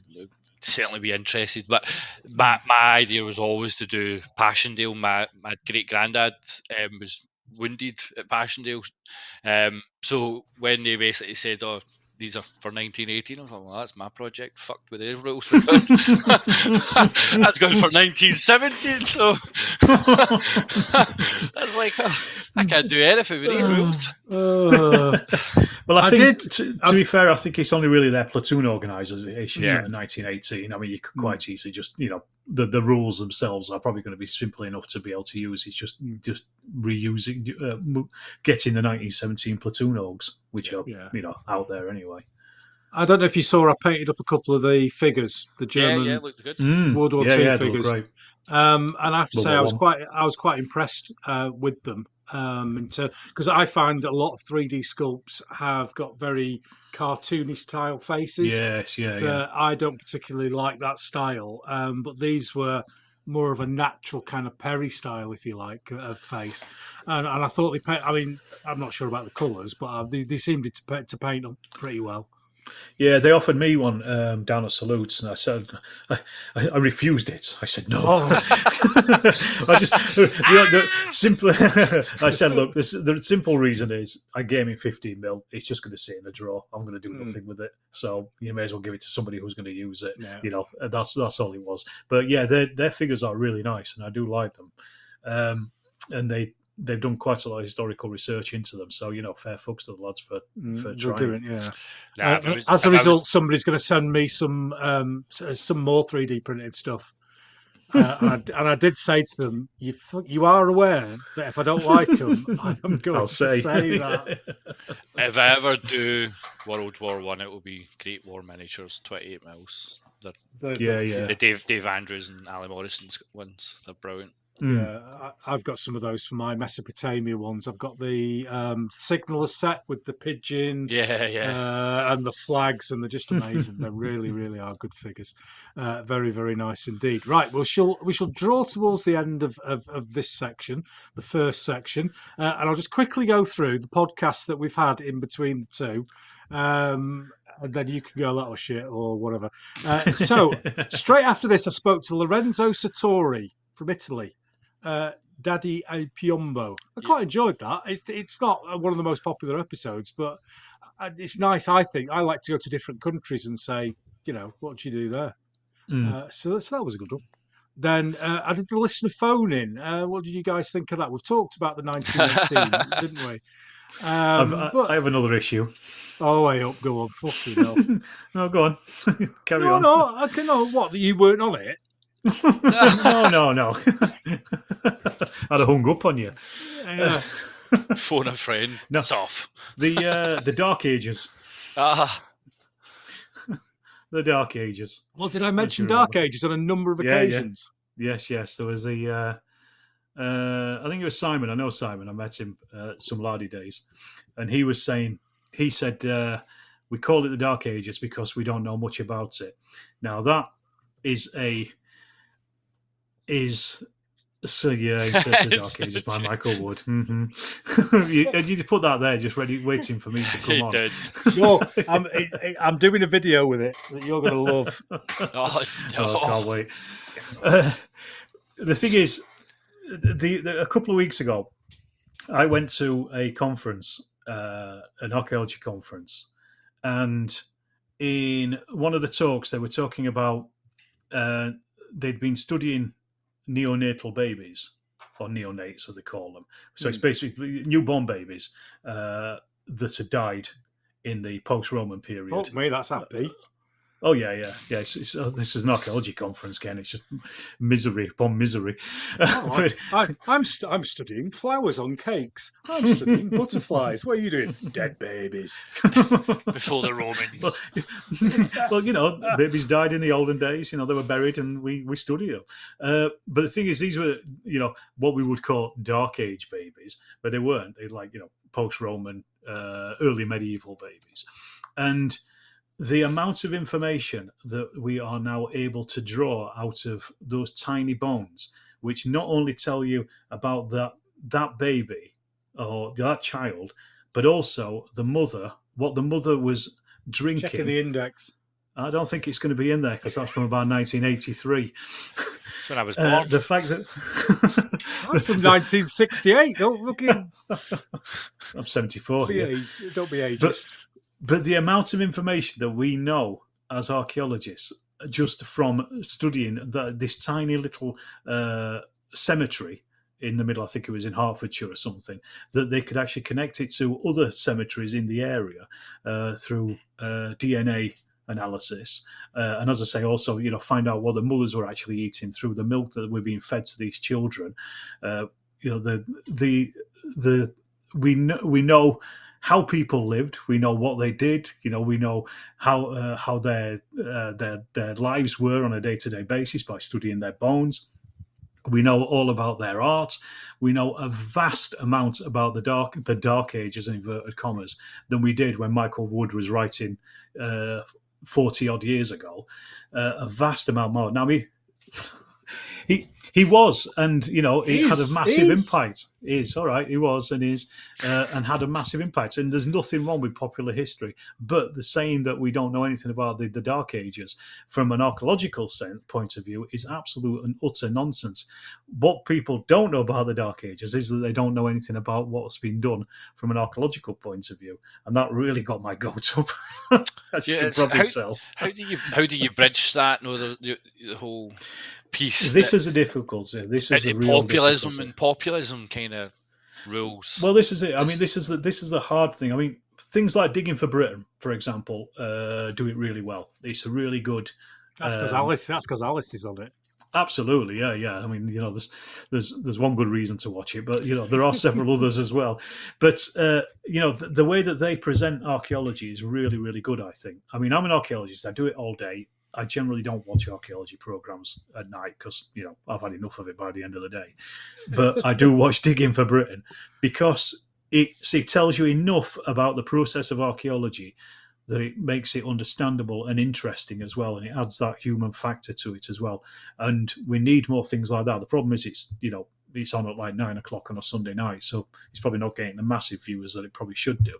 But like somebody like Michael Wood, had a massive impact, very popular author and TV presenter. We kind of need something like that now, which I suppose is Digging for Britain. But the problem is now that everybody's competing for TV space, whereas in 1983 there was 3 channels, wasn't there? So you either watched In Search of the Dark Ages or Emmerdale Farm or whatever else the other channel was showing, Snooker or something. Or you taped Emmerdale on your Betamax. Yeah, exactly, and then watch that after you watched In Search of the Dark Ages. So there's a reason why he had such an impact. I'm not saying he wasn't a bad scholar. I mean, the time and place, but the problem is that has perpetuated, and the fact this idea that we don't know anything about, and it's the same as whenever I've posted anything on your Facebook page about the Dark Ages. People always say, "Well, it's good enough for Michael Wood. It's good enough for me." Yeah, well, there are plenty of scholars that are doing brilliant work nowadays that we know vast amounts about that period of history, which we didn't know in 1983. Can I tell you one fact about the Dark Ages that you won't know? Go on. It gets more coverage in Wargames Illustrated than I do. but it is an interesting thing because I look at things like interaction between like me and my dad. Like my interest in history came from everything my dad brought me up with, and that's whether that's to do with the Covenanters' involvement in the English Civil War, the Jacobite Rebellion, First World War. I'd go over to the Somme every year with my dad, and so these are kind of my interest always kind of stem from the stuff that he brought me up as a kid. But we go back to people we're speaking about like Aaron Johnson and stuff, and the way that these guys are researching these days and picking up more and more information, finding stuff that we didn't know 30, 40 years ago. Yeah. But people still have the opinions that they knew back then, and it's all like we've been to conferences on. We went to one of the conferences. I think it was Deborah Dennison, and it was all about Bonnie Prince Charlie, and there's like this famous statement that supposedly they turned around and told Bonnie Prince Charlie, piss off, you cowardly Italian. And my dad to this day still believes that was said because it was on the movie of Culloden at the time in like the 60s. So he's still in his head that was real. Whereas we now have people coming around saying there's absolutely no evidence of this. There was nothing to back this up. There's nothing to believe that even people thought he was a coward because of statements that were given when they were captured or whatever, and people were like, where did this come from? And it's just like a dehumanization of him to try and make him look like the bad guy. But I try and tell my dad, there's no evidence. He's like, shut up, either is. it's like, because you see it on a TV show 40 years ago doesn't mean it was real. I say 40 years ago, it's probably even older, but that's in his mind. You mentioned there like the First World War. I mean, one of the biggest things there is this idea that lions led by donkeys, men walking into machine gun fire. It's like these things are so outdated and so even if you do any scant amount of looking at modern scholarly work, it's just complete nonsense. These things can be smashed to pieces, but people still hang on to it. There's a famous misconception of you'll know about the Red Clydesiders, yeah, and the potential uprising that was going to happen in like the rent strikes in Glasgow and stuff in the First World War, and it was always they put the army on the street, and there's people in Glasgow that still believe that Churchill put tanks on the street, and there was a famous photo of a tank in Glasgow that was sent to Glasgow to try and raise money to basically buy more tanks. And they know all of this, that people keep publishing the real story, but still people go, Churchill put tanks on the street against the people of Glasgow. And you go, no, he didn't. And they're like, yeah, he did. Yeah, he did. I read it in a book 30 years ago, and it's true. Churchill put tanks on the street. Like, no, he didn't. And no matter what you say, they'll not change that opinion. Churchill was a bad guy. He put the tanks on the street in Glasgow. Here's the evidence that picture you see is because it's like literally there's people like celebrating, waving flags. They're not the Red Clydesiders because they're trying to protest and everything. These people are celebrating that this tank's coming down the street. They're not getting shot at or anything, but people are like, that was a Red Clydesiders. It's not. it's the conversation we have at every episode where I slag historians off, but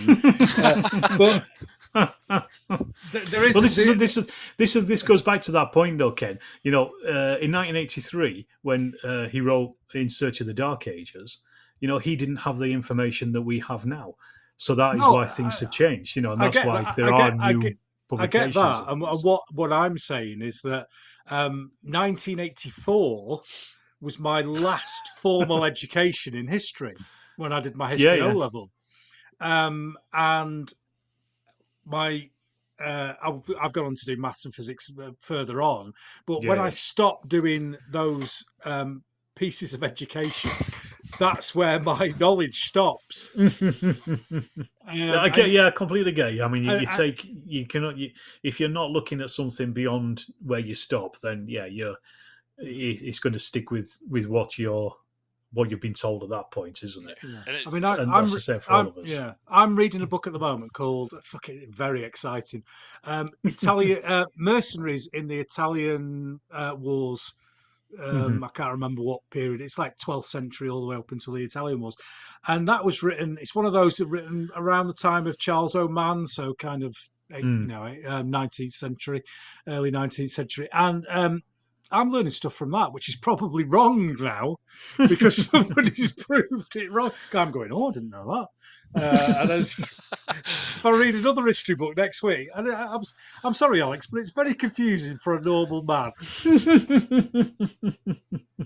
It can be, but I mean, like all these things, they always develop. Everything develops, and everything. There's always new information to be found. There's always, new archives to be opened. There's always new translations of things. Even stuff that was translated, 40 years ago, it might have been mistranslated, and that becomes the norm that people know. So you have to go back and retranslate things, and this is what they always historians always translate the stuff themselves as much as they can, because you can't rely on somebody else's translation of something because you don't know how wrong they've got it, or how right they've got it. You've got to check it.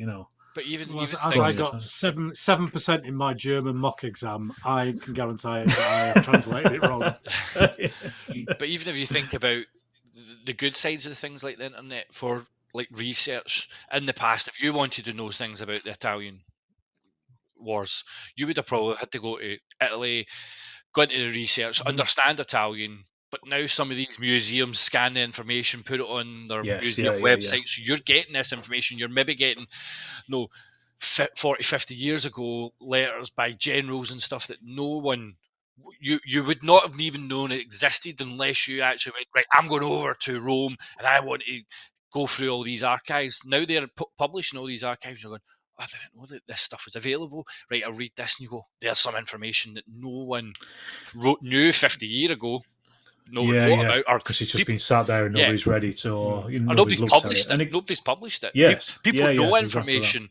Exactly. Loads of people know information, and it's when you see these things on the internet, and it's always one of these things. You see people, they publish a book, and then people go on and absolutely obliterate it and say, you got this wrong, you got that wrong. You say, hold on a minute, I don't know who you are, but you seem to know a lot of information. Why don't you write a book? Why don't you? If you know so much good information, write a book. I'd love to read it because you clearly know. Yeah, I've had exactly the same thing recently with that. With the last episode that I did with Paul Thompson about the World War II raid at the Isle of Wight.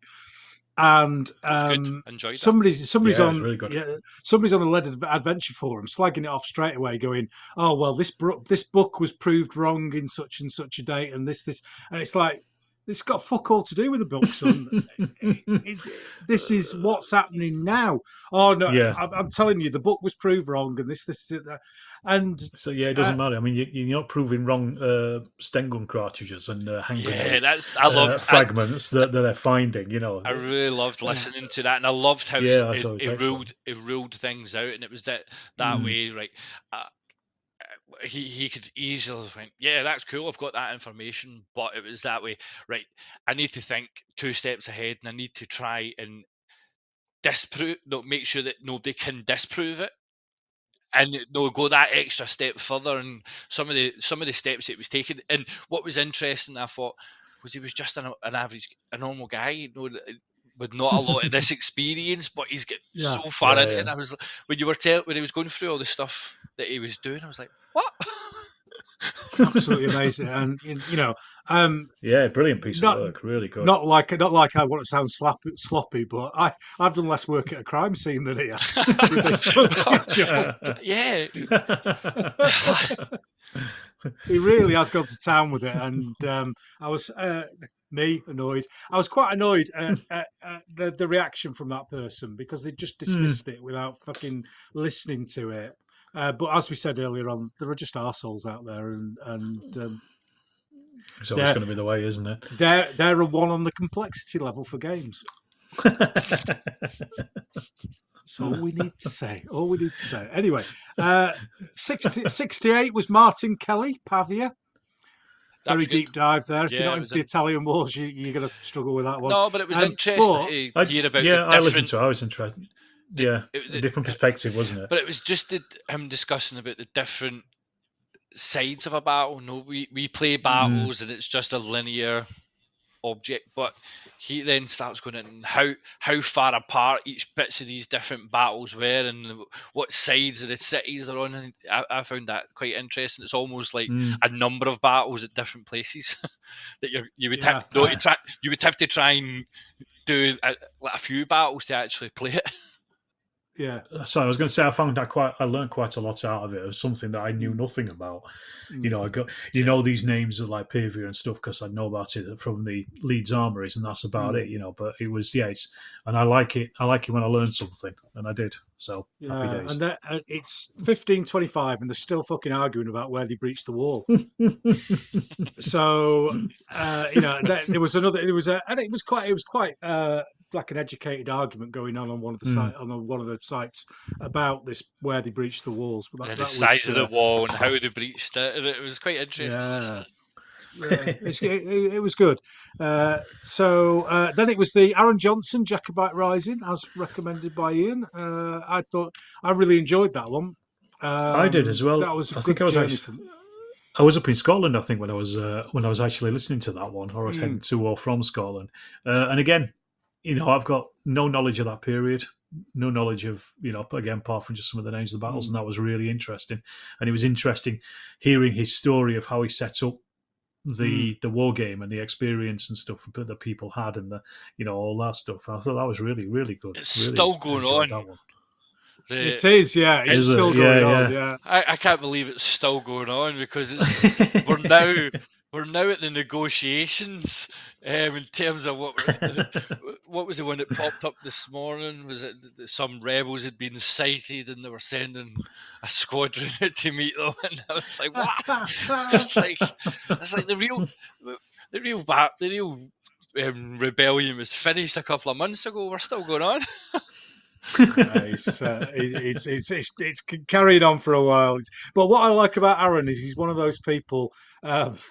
Put your fingers in your ear, Alex. A bit like Michael Wood, who is he's a good communicator. He's enthusiastic. He's good to getting the point across, whether it's right or wrong. He does a lot of fantastic work. So the things like the Battlefield Trust, or they cover special over in that East Lothian area that Aaron stays. They look after a lot of those battlefields, and it's one of these things. There's so many battlefields in Scotland, they probably don't get the attention that they probably should. And I'll certainly be heading across there next time. He certainly makes sure that's not the case, and he's done a lot in Preston Pans to try and basically put markers down, you know, for various bits, and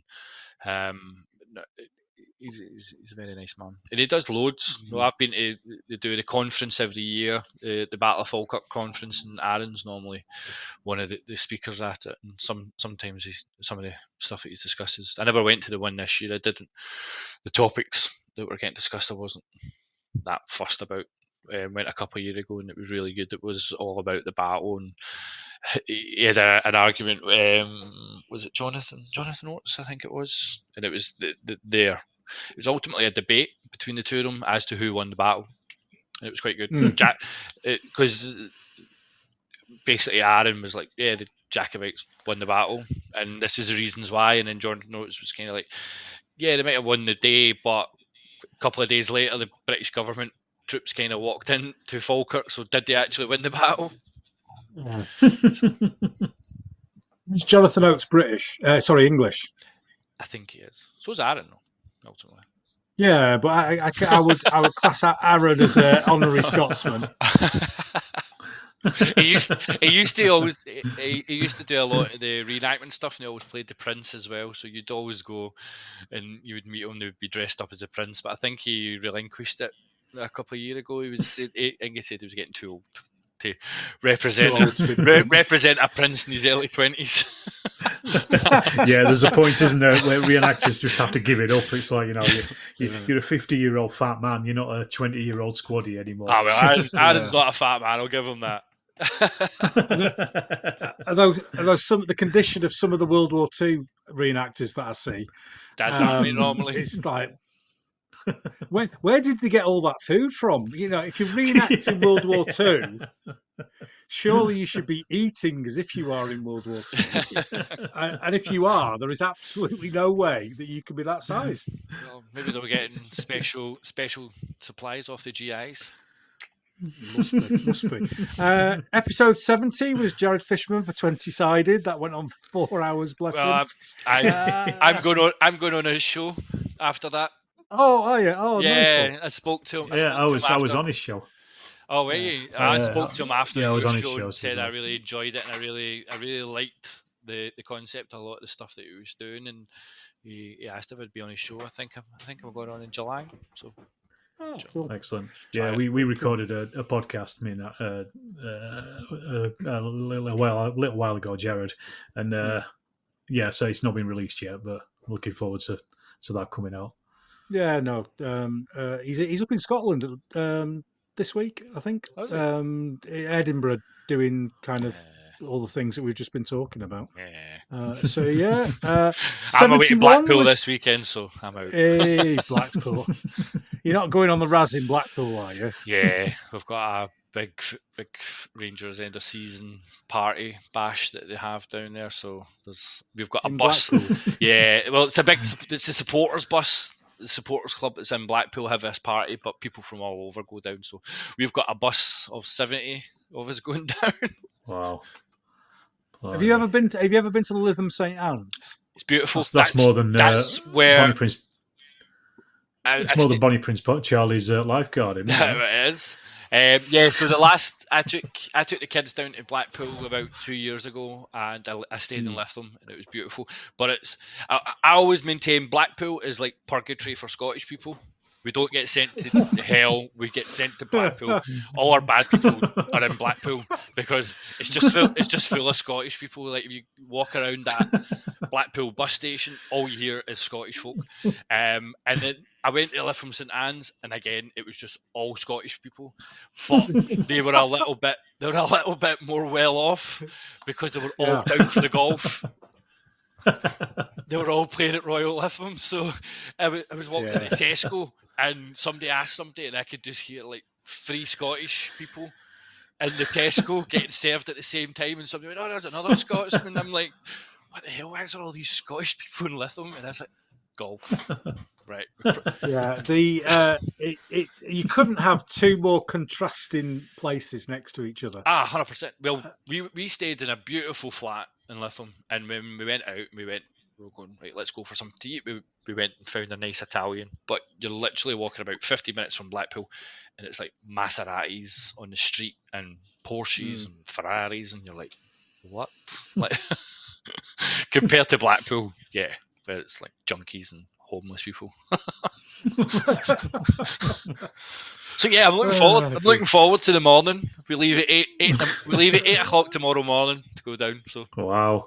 Oh my! That's word. dedication. yeah. Right, well, it's been lovely. It's been lovely knowing you. If you don't come back. 71 was the Company of Makers, which are kind of a group of veterans that are trying to do bits and pieces with. Yeah, another one. I reached out to those guys and said I loved the idea of what they were doing. I thought it was brilliant. Offered my support to help them in any way that I can. I'm always willing to give folk figures and flags and anything. Just if it helps these kind of charities get people in, and if they're painting figures or needing flags, it's brilliant. So good. They didn't have that big a profile when I came across them, and I'm not saying it's me, but I'm hoping that the profile will grow because the stuff that they're doing is really, really good and beneficial. Yeah, I do a lot of stuff at work with veterans through Operation Nightingale with archaeology, so it's really good to hear it being done wargaming, because it's something I've thought about as well. How do you, because it's such a perfect match of getting veterans doing something on the table that involves battle games. I think it's brilliant. It's really good. And also they mentioned Paddy Griffiths' Battle Tactics of the Western Front 1916 to 18, so that was a big thumbs up for me as well. Yeah, no, good lads. And then we've spoken about the Isle of Wight one, and then there was episode 72 with Ray and Lee about Salute, which I quite enjoyed doing. That was fun. Yeah, I don't know Lee. I've nice. known Ray for a number of years through the old blogs, and I've met him. Yeah, normally meet him at I'm all the the opposite. shows. I know Lee because I've bumped into him quite a lot at the Ah. shows and things, parties and salutes and things. But I only met Ray for the first time at down at Salute this year. He's a at great Gay big guy. Parties on. It's a great big guy. Yeah, lovely blokes. But a pair of them are really nice guys. Yeah, top lads. We managed to Yeah. slag a few people off on the way down. Really. I can't even remember what I was ranting about on that one. I never can. I'm just sure a blur. somebody on the internet will remind me. It's Oh, their I'm sure. it's their show this weekend, isn't it? Broadside. Broadside, right? Yeah. So that's their big show We'll that have a game. they go to. So at Kent, I only realised it because I had David Imrie texting me asking me if I knew anyone who was going to try and buy him trees. Oh. He wants the trees off Debris of War, but if you buy, Oh yes, they're very good. yeah, they're great. I've got them as well. But if you contact him and ask to buy the trees, it's like a year waiting list. Yeah, it takes like 40 of them to a show, and you're like, so I could get them straight away. But he doesn't come up to Partisan or anything. So David's like, do you know anybody who's going to Broadside and can buy me all of this guy's trees? So a good place to end the first part is Ian admitting that he is David Imrie's tree dealer. So we'll be back in a second with the World Cup.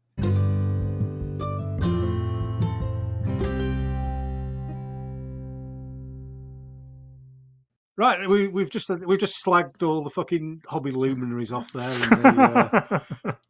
I didn't. If you'd like, yeah, you did. we just gave you the platform and let you go. If you'd like to listen to it, you can sign up to my Patreon. Some of it, I've got a business to protect. Alex has got a channel to protect. You're on your own. Ian was very polite. I just slagged everyone off as I normally do. So we are on the World Cup, and we've done this now. This is the third year that we've done this, and I was looking for a topic to kind of fit in between rules and manufacturers, so that there was a reasonable gap between them. I'll tell you the ones that I've rejected before we come on to what we're doing tonight. And the first one, and I still might do it in the future, was Wargames unit. So, like 95th Rifles or Bonnie Prince Charlie's Bodyguard or the Knights of St. Lazarus. But the problem that I had with it was that some knobhead is going to go, first SS. Yes. Yeah, you got to ban that. You got to nip that in the bud immediately, haven't you? That's the problem. Yeah. What could possibly go wrong? What could possibly go wrong? And different people have different tolerances for stuff. I wouldn't be massively bothered about, say, Louisiana Tigers, like a Confederate regiment. But I know that it would upset a lot of people. So I don't know. It's one of these things. There's some really celebrated regiments that probably don't have that much else other than something, maybe one-off battle, but there is some regiments that probably fought, like their lineage is huge, especially some British regiments. Their lineage is huge, that they fought numerous big battles. The 20th Maine, they're famous for Little Round Top, but really. So I'll park that for the future. But it's one of those where we did have it a little bit in this, is where you get people who want to nominate stuff just because it hasn't been nominated. And you're going to get people who go, oh, 19th Maine, oh, 18th Maine, oh, 17th Maine. Oh, look how fucking clever I am picking stuff that people haven't voted for. So that one got ditched for now. Best war battle to war game. That was another one that I thought about. Maybe in the future. But I've decided on a 3-year cycle. So it's rules, manufacturers, whatever. Rules, manufacturers, whatever. So we might come back to this. I don't know. Is that because there is a cycle of both rules and manufacturers? No, I just felt, there is, and I think 3 years is a reasonable gap for rules. I mean, I was thinking about it. I'm thinking about podcasts a year in advance. we've had Midgard out since we've had. Yeah, I mean, Chain of exactly. Command 2 would go with Chain of Command because it goes together as a one. But there's a lot more shit skirmish games out since.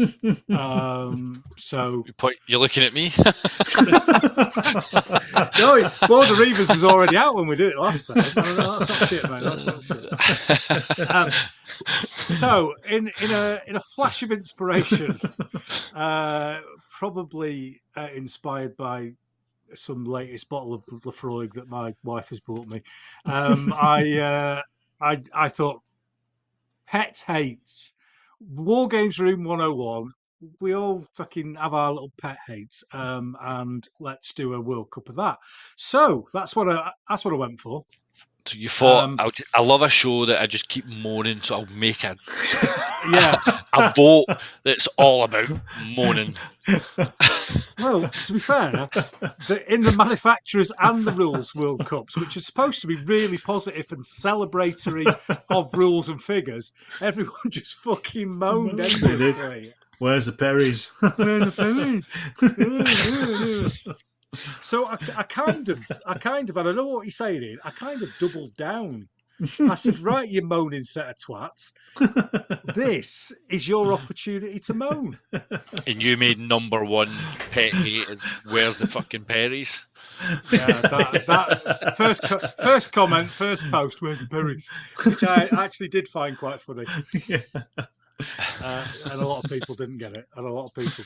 So we're kind of what's tonight we're going to do is we're going to, as we did previously, we're going to draw the rounds, the first and second round of the World Cup. So have you got your balls ready? 8 numbers, isn't it? 8 numbers. Yeah, I've got mine.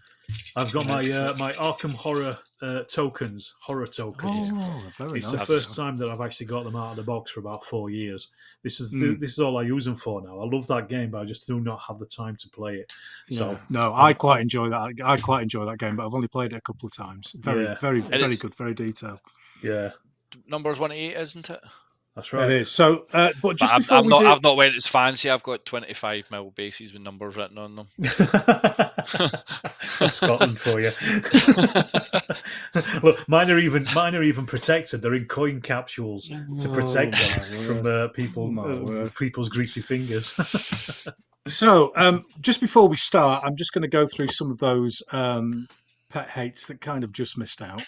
And I'm going to start with two that encompass one of my pet hates. And that's my pet hate of people who nominate fucking things and then don't fucking vote for them.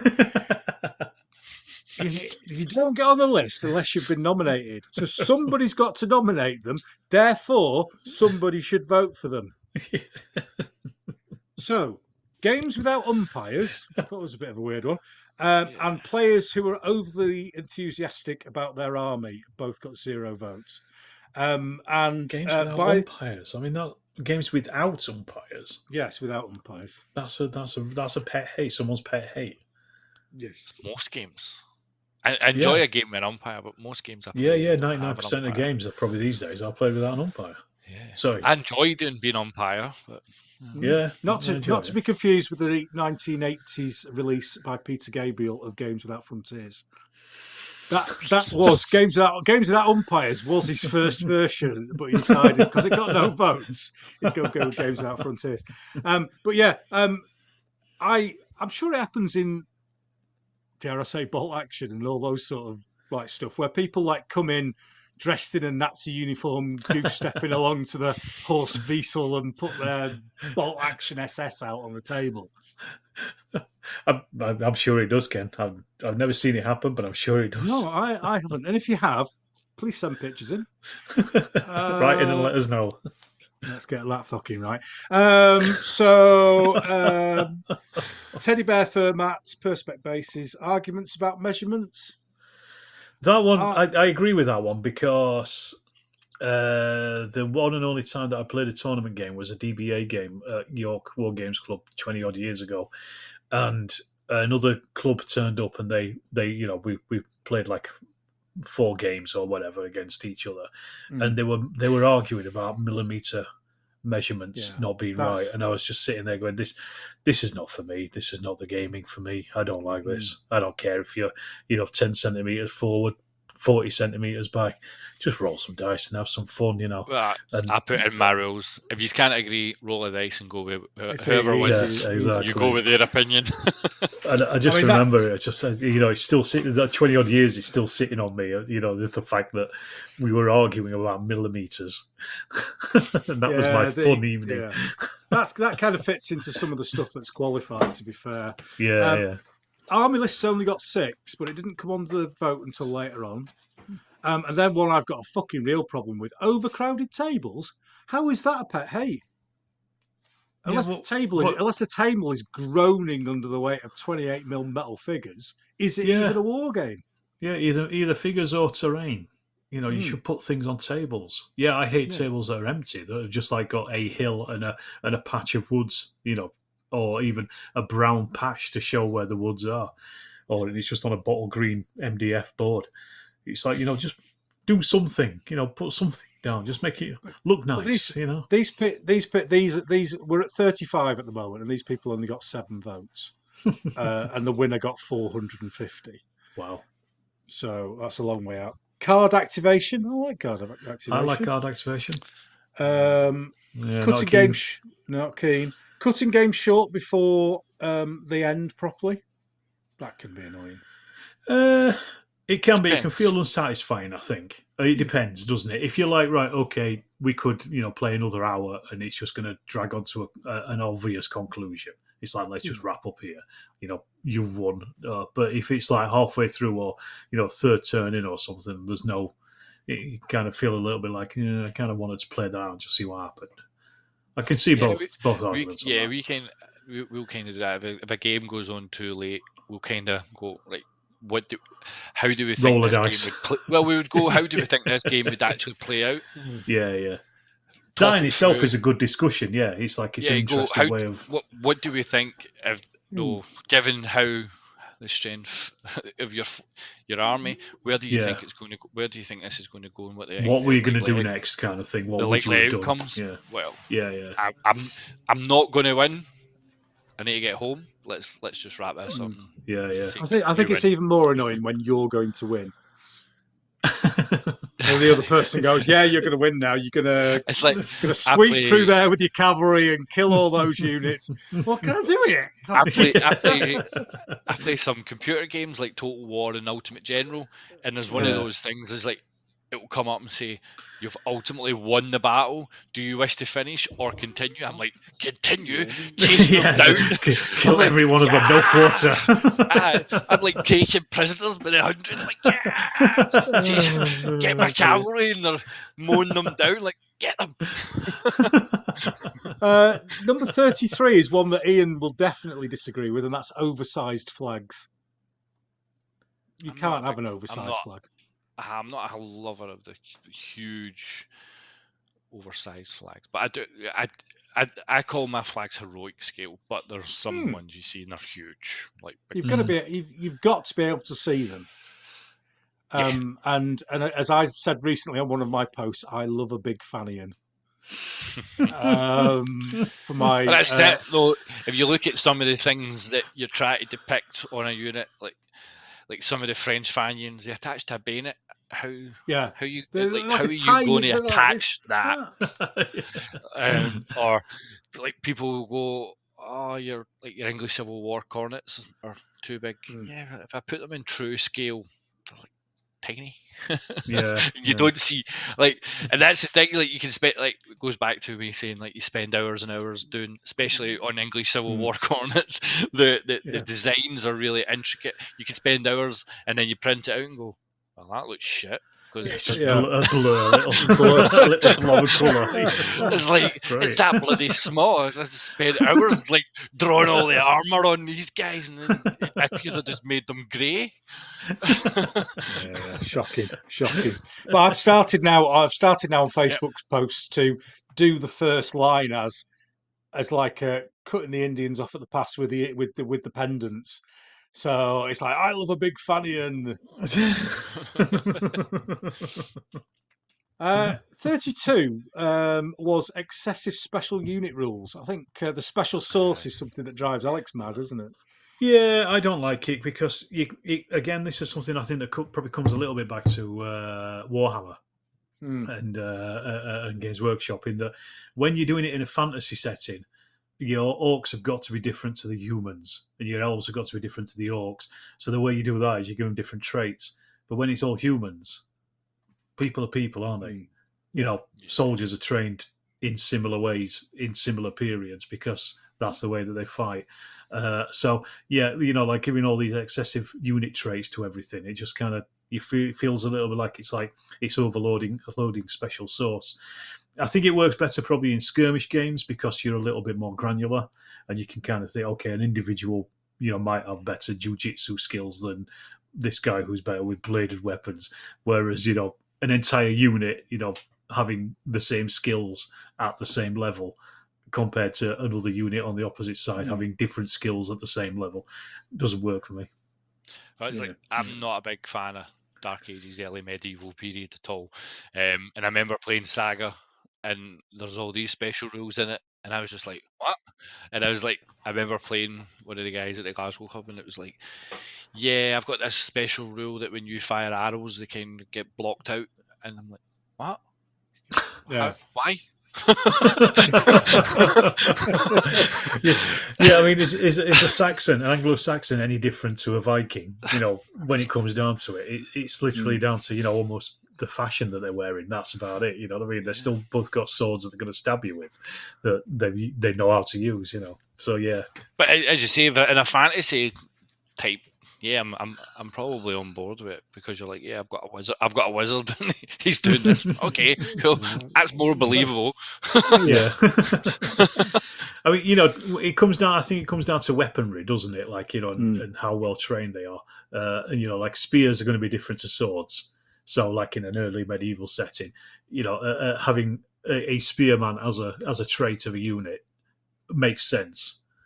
But having them, particularly good at fisticuffs or something like that, I don't know. It doesn't really make sense to me. I just think people are people across the board. Yeah, exactly. 32 was a three-way tie between wavy-edged bases, which I have neither one way or the other. They're not bothered. Multiplayer games where only one is active. Yeah, I can understand that. There's a couple of games. I think I Ain't Been Shot, Mum is a little bit like that because that's a card activation, so you're only using one unit at a time, and it's whichever unit comes up. So if you've got maybe 6 players, everybody else is kind of waiting for that one person to do that one thing with their unit. Well, I think I've said on here before, we've kind of always done it like play your cards right, whereas we'll put 4 or 5 cards out, and your priority is left to right. And if you're the third card and what you're doing has got nothing to do with 1 and 2, you crack on and do it. Yeah, that's the way to do it. I mean, you just house rule it, don't you? So there's ways and means around everything, really, isn't there? True. So, and then Games Masters, I think this came from America, Games Masters who don't know what they're doing. So you sign up for a game and they don't know the rules, which is a bit naughty, but there we go. That sounds like a pretty American convention style of thing, isn't it, I think? Because if you go to a convention and it's your only game that year and the Games Master doesn't know what they're doing, then you would be, I think I'd be rightly pissed off if you paid quite a lot of money to be there. But, exactly. If you turn up on a club night that you go to every week, and the Games Master doesn't know what they're doing, it's like you give them a bit of leeway because they probably haven't read the rules yet either. It happens. It happens. Again, I'm sitting on the fence on that one. Yeah. 31, a joint tie between unbelievably Wet Pallets, only got 11 votes, and one of them was mine. I've got my Wet Palette here. Look at that. Listeners, you can't see Ken, but he is triggered. Somebody showing a round dice in a minute. Somebody tried to convince me on Facebook and Lead Adventure Forum about Wet Pallets, and it's just like, no. You save loads of paint. You save loads of paint. I've probably seen. I've got. I remember I came up to Scotland. I was on holiday in Scotland, and them lads who did these Iced-on miniatures, the 15mm Ancients. They did the they did Void, which was like similar to Games Workshop 40k. Their factory was in Edinburgh, so I visited them and bought a load. And I forgot what I was talking about now. What was I talking about? Wet pallets. Wet pallets. Where did wet pallets come from? Right, I've lost the train of thought there. Maybe edit this bit out, Ken. Yeah, fuck it, I'll leave it in. Anyway, wet pallets are the shit. Oh dear me, I've completely forgotten what I was talking about. Never mind. It would have been nonsense anyway. Never mind. Somebody was. Yeah. Oh, sorry. Yes, I've remembered now. So when I was there, I went into an art shop in Edinburgh and I bought a Dahlia acrylic artist tube of bronze. And my lad was one because I remember he stayed in the car with the missus while I bought my figures. And I have not even used. Did you wind the window down a bit for him at least? Yeah, let him out. I have not used 1/4 of that yet, and I bought that 25 years ago. So how much fucking paint do I need to save? Yeah, I had a bottle of Bolt Gun Grey from Games Workshop that I bought, I think, in the late 80s, and it ran out after about 20 years. Yeah, so, I'm all right with that. I'm good with that. In 25 years' time, I will be 82, and I'll be fucking happy if I can remember where my paints are. Never mind what colour they are. Jesus Christ. Anyway, and then 31. This is a bit of a niggle, right? Posting pictures of unpainted armies. Unpainted. Well, I just did this the other day, but they were in the process of being painted. Oh, that's processes. That's all right. That's a work in progress, isn't it? Yeah. Posting pictures of unpainted armies just kind of says I can take figures out of a bag. I posted a picture of an unpainted regiment the other day as well, so it's kind of. Oh. Moving quickly on. But that was me. That was me saying this is the next regiment. I'm painting my projects as the Royal Scots, and now I've been given updates to say here's the first. Well, okay, that's all right. At least you've gone on to paint them. I guess. Yeah. I've painted them now. I've painted the first 6. That was me. So joint 30th were cocked dice, 13 votes, and people who have a dice tray but roll on the table. Yeah, everyone does that. I take dice trays down to the club all the time, and people just store the dice in them, and then roll. It's like I'm giving you a dice tray for a reason. I think we discussed it before, but it's that one that you get like the most enthusiastic dice rollers, and they don't want to use a dice tray. They're like, all over the table. What? And everything's everywhere. You just want to smash your fingers over the pinging hammer, off your figures. What is wrong with you? We are ruining their dice chakras. That's all I can say. 29, joint 29th is, and we'll Alex, if we can have the discussion about this later on when we talk about the opposite. 14 votes each, not basing tanks, and fake rule experts. Both of which are, well, not basing tanks isn't annoying, it's the right way. And it's been proven during this vote that I am correct. But we'll talk about that when we come to the basing tanks. Because I want to move on to the next one, 28 with 16 votes, which is particularly Alex's chance to really go off on one. And this is YouTube videos with no commentary. 16 votes. I'm not sure what that means. I mean, what, just in general, or what, or particular YouTube? Yeah, I think videos? It's some you tend to do like a bit of an introduction at the start, don't you? A show video is the one that is normally the one, and then you'll interview a few people. Not me, fucking obviously, but you'll interview a few people. Yeah, exactly. Does it even video your game?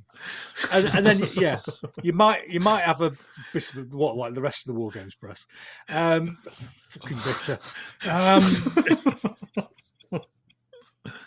But then you might do a little bit of a outro at the end as well. I think what this is, and I'd not speak to the guy, but we exchanged messages about.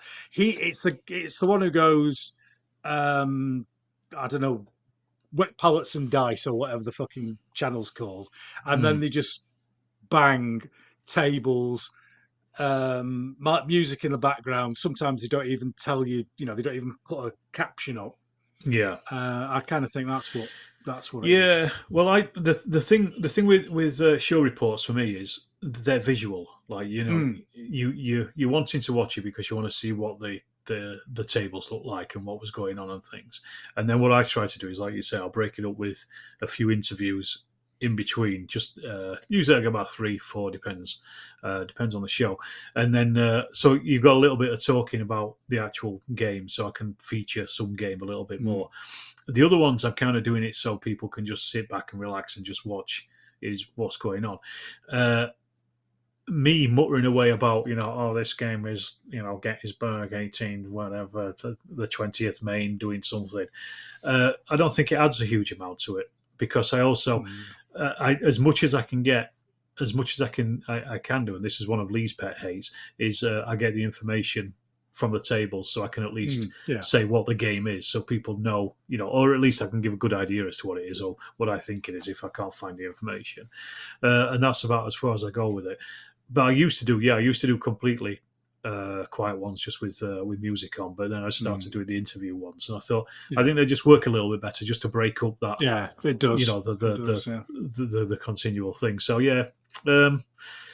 I think it would be quite interesting if I did one with commentary. Well, this is shit. Fucking chickens, fucking jousting. Fucking hell! What the fuck? What next? What next? That would be it. It would just be like a video of every game. Shit. Good. I can imagine his commentary going off a cliff very quickly. Yeah. Right. If North Star are listening to this, you do realise that this is supposed to be funny. And the fucking chickens jousting is fucking funny. Right.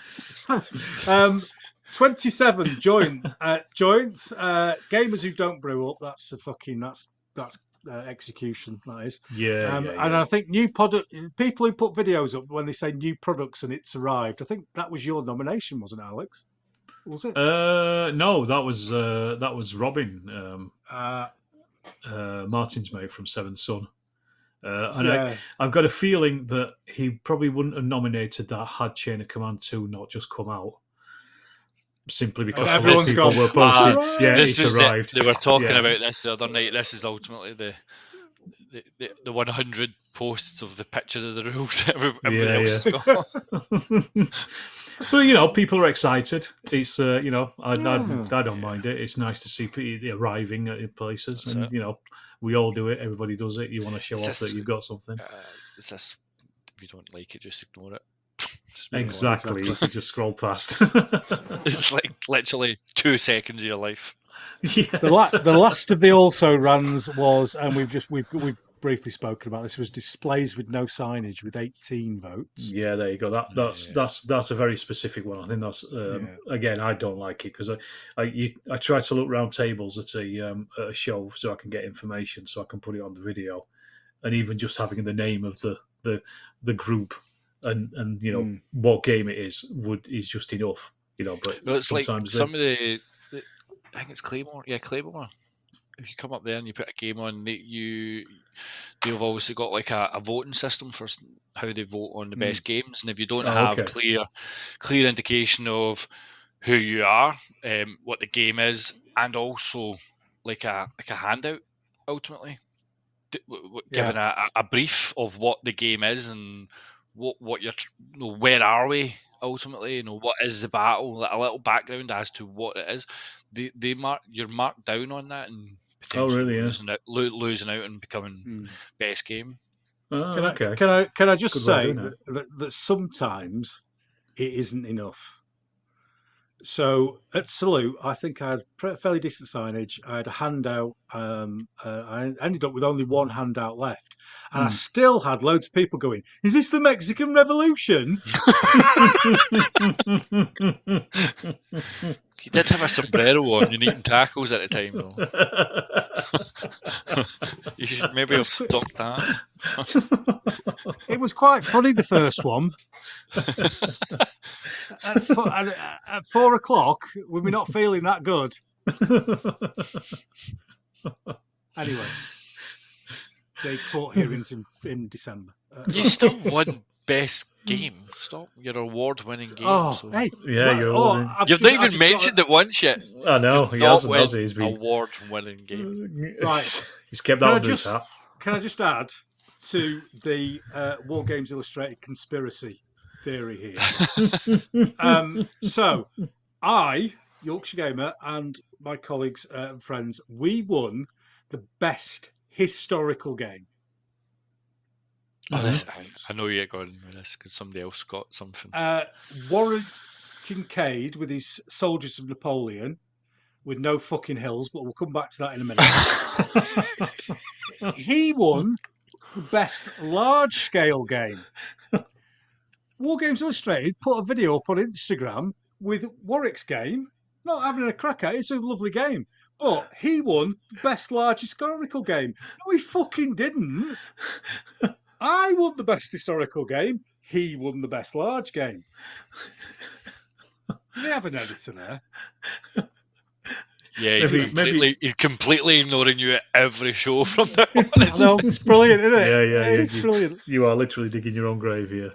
I don't care anymore. I really don't care. Right. So those who just missed out, 25th were game exclusive miniatures. Not bothered either way. Not bothered either way, yeah. What like Border Reavers? You can play with anyone else's.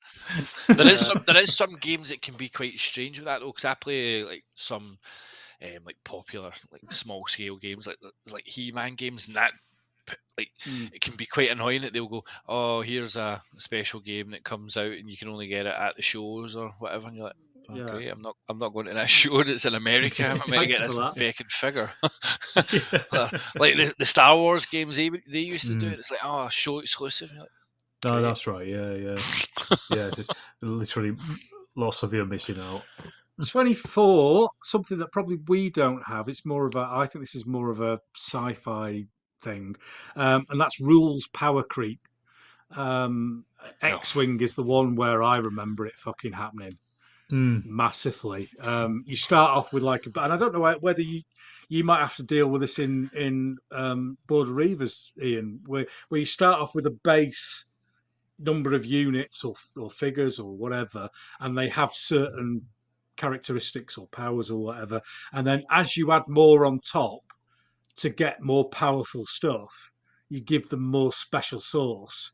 And that makes it harder and harder for the stuff that you bought in your original edition box set to do more than 3 inches before it gets blown out of the water. That, I think, is what happens with Games Workshop a lot, isn't it? Yeah. More than anything else, because like you say, science fiction in particular there, because the people always complain on this, so-and-so's been nerfed by, these new errata that's come out, because they realise that what they've done is actually overpowered a particular unit, and everybody's gone and bought it, and then it's all of a sudden like, oh, we've got to backtrack now, and it's almost as though these things aren't play tested, before they put them out to market. Go back to Star Wars. I like Star Wars, and I've played the Star Wars Legion game. I quite enjoy it. But I played a guy in the Glasgow club, and he's like a competition gamer. But I just like it because I like the movies. That's it. And I just like going pew pew pew, fire my get my fingers on the table. But he's like a competition gamer, so knows everything inside out. Yeah. And I turned up with my little rebel army, and he turned up with his Imperial army, and he's like, but I've got this Hoth box set, so I've got these extra units that I'm entitled to, and I'm like, this is where it comes in. I've not got this box set, so I don't know what this rule is. And then he's like, yeah, I get these extra speeders, and I was like, literally the game is over within round 2 because he's just zoomed about the table and killed all my men. I was like, yeah, this is shit. I'm just gonna take my my little stupid rebels and go home. 23 was one that I voted for. My second vote. First one was for Wet Pallets. And I can't believe this only got 24 votes, and that's people with no interest in history. It's not a pet hate, but it's kind of like, I think, if you're playing historical war games, surely you would have some interest in it. You'd think you'd want to look into it a little bit, beyond what the rules tell you. But I suppose there are plenty of people that do that. But yeah, it's I think it's not a pet hate. It's more of a befuddlement. It's like, surely if you're playing World War II, you'd maybe want to, either watch a documentary on it or a film or something, Or maybe know the difference between the Italian and the Mexican flag. So putting that out could do a little section on the show, the fun with flags, and I can. Yeah. They're all your flags, Ian, on that table. 23 with 24 votes, joint 23rd. It was indecisive opponents. Yeah, that again, not a pet hate, but it's an annoyance. I think it's just one of the things, isn't it, where if you're playing a game and somebody's taking 5 or 10 minutes to decide whether to move their unit left or right, and they're going through every single possibility. It's just like, let's just get some chess clocks in here, and bang, you're done. Move on, make a decision. Exactly. When I always say is, just don't play games with those people. Yeah, exactly. Yeah. Well, I'll leave them at that table at the club and then play somebody else while they're making their decision. That's fair Give us a shout when you're done. Joint 22nd. I think we could all agree food and drink on the table is annoying. 25. But and again, this is my third vote, and I think I know Alex is going to be disappointed that this didn't make the top 16. Fantasy history crossovers. Nice. Only got 25 votes. Unbelievable. One of those was mine, I think. Yeah, and mine. Well, actually, it was all 5 of mine. As well. I put all 5 in. There are normally a minimum of 2,500 people who listen to this. Some up to 5,000 for the Dave Brown episode, and only 25 of you don't like fantasy history crossovers. Are you even listening? Yeah, what's wrong with you? Listen to something else. There are other podcasts. There are people out there doing Papal States war bands for Trench Crusade, which is wrong on just so many levels. People fucking jousting with chickens. But anyway, is that a fantasy history crossover or just a load of bollocks? I'm not quite sure. I'm not really sure. No. Yeah. I don't want to cast dispersions. No. 21st, people not respecting figures. Yeah, 100%. Yeah, definitely. Pick them up by the base. Yeah, it's a problem that I have with doing display games and stuff. I always have to spend 2 or 3 hours fixing stuff when I come back home. Yeah. 20 large games that don't finish, which to be honest is people who organise large games who can't fucking do it right, because you organise the game for the time and space that you've got. That's a little bit like going back to that one about deciding who's the winner before the end of the game, isn't it? You feel unsatisfied if the game hasn't come to a conclusion, or at least and it's the same thing. And if you're halfway through and you've run out of time, it's like, well, what was the point in that?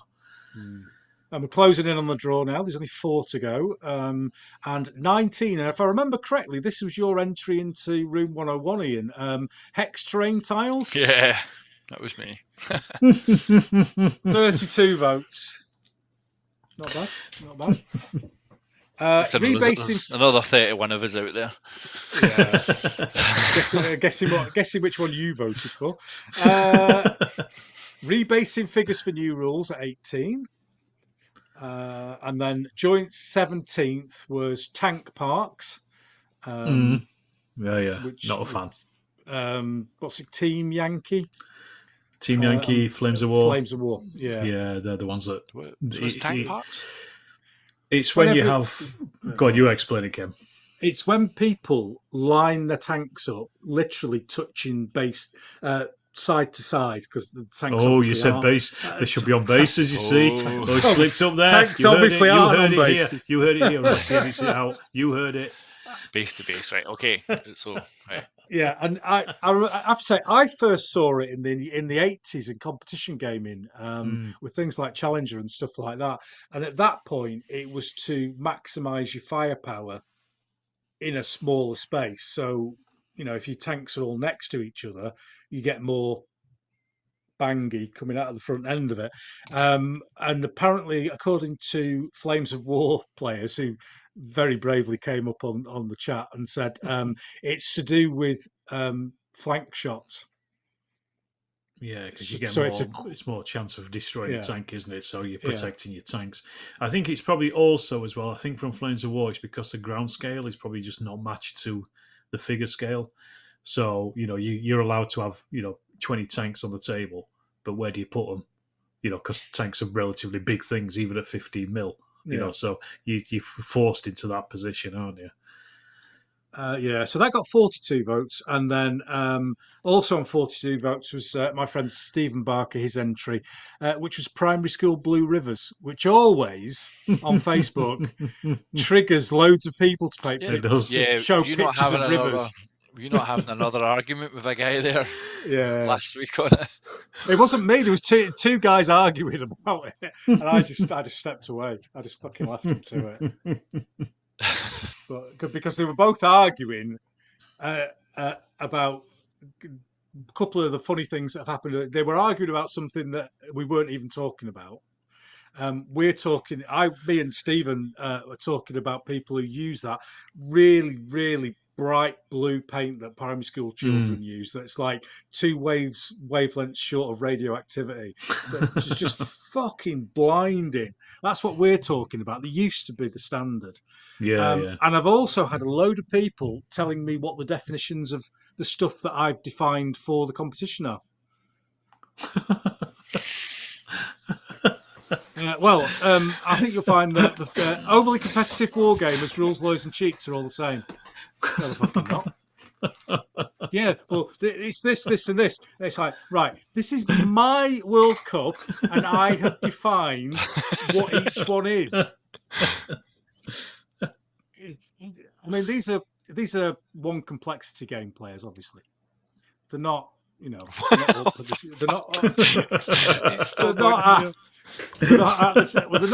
not playing Chain of Command, are they?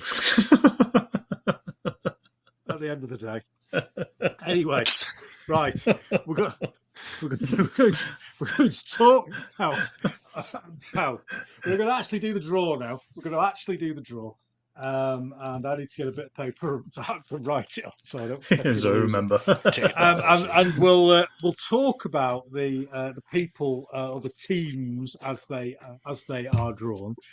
So the first thing that we are going to do is to draw the 8 first round ties, and these are the top 16 teams, however you want to call them. From the voting in the preliminary round, which does not include the seeds. So, Alex, if you wouldn't mind, if you could draw the home teams, which are the top 8 votes, and then Ian, if you can draw the 8 away teams. So you will need to. Have you got 1 to 8 on your thing? Yeah, I can change it. You'll just need to add 8 to whatever number comes out. So we're going. 9, 10, 11, 12, 13, 14, 15, 16. See, the joys are not spending too much money on my chips. I can just rewrite them. Excellent. Right, so we'll draw both teams and then have a discussion about them. Okay. Alex, the first home team is. You can hear my bag rattling there. It is Redford City. number 9. Oh no, sorry, it's number 6. It was upside down. 6. Number 6 is rivet counters.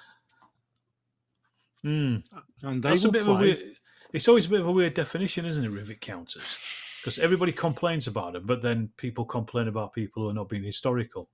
So which is it? One or the other? Let's see who they play first, and then we will discuss. Sorry, Ian. I've already discussed it. I'll stay quiet for the rest of it. Number 14. Slow players. Say that again? Slow players. Oh, slow players. What, like mentally or just?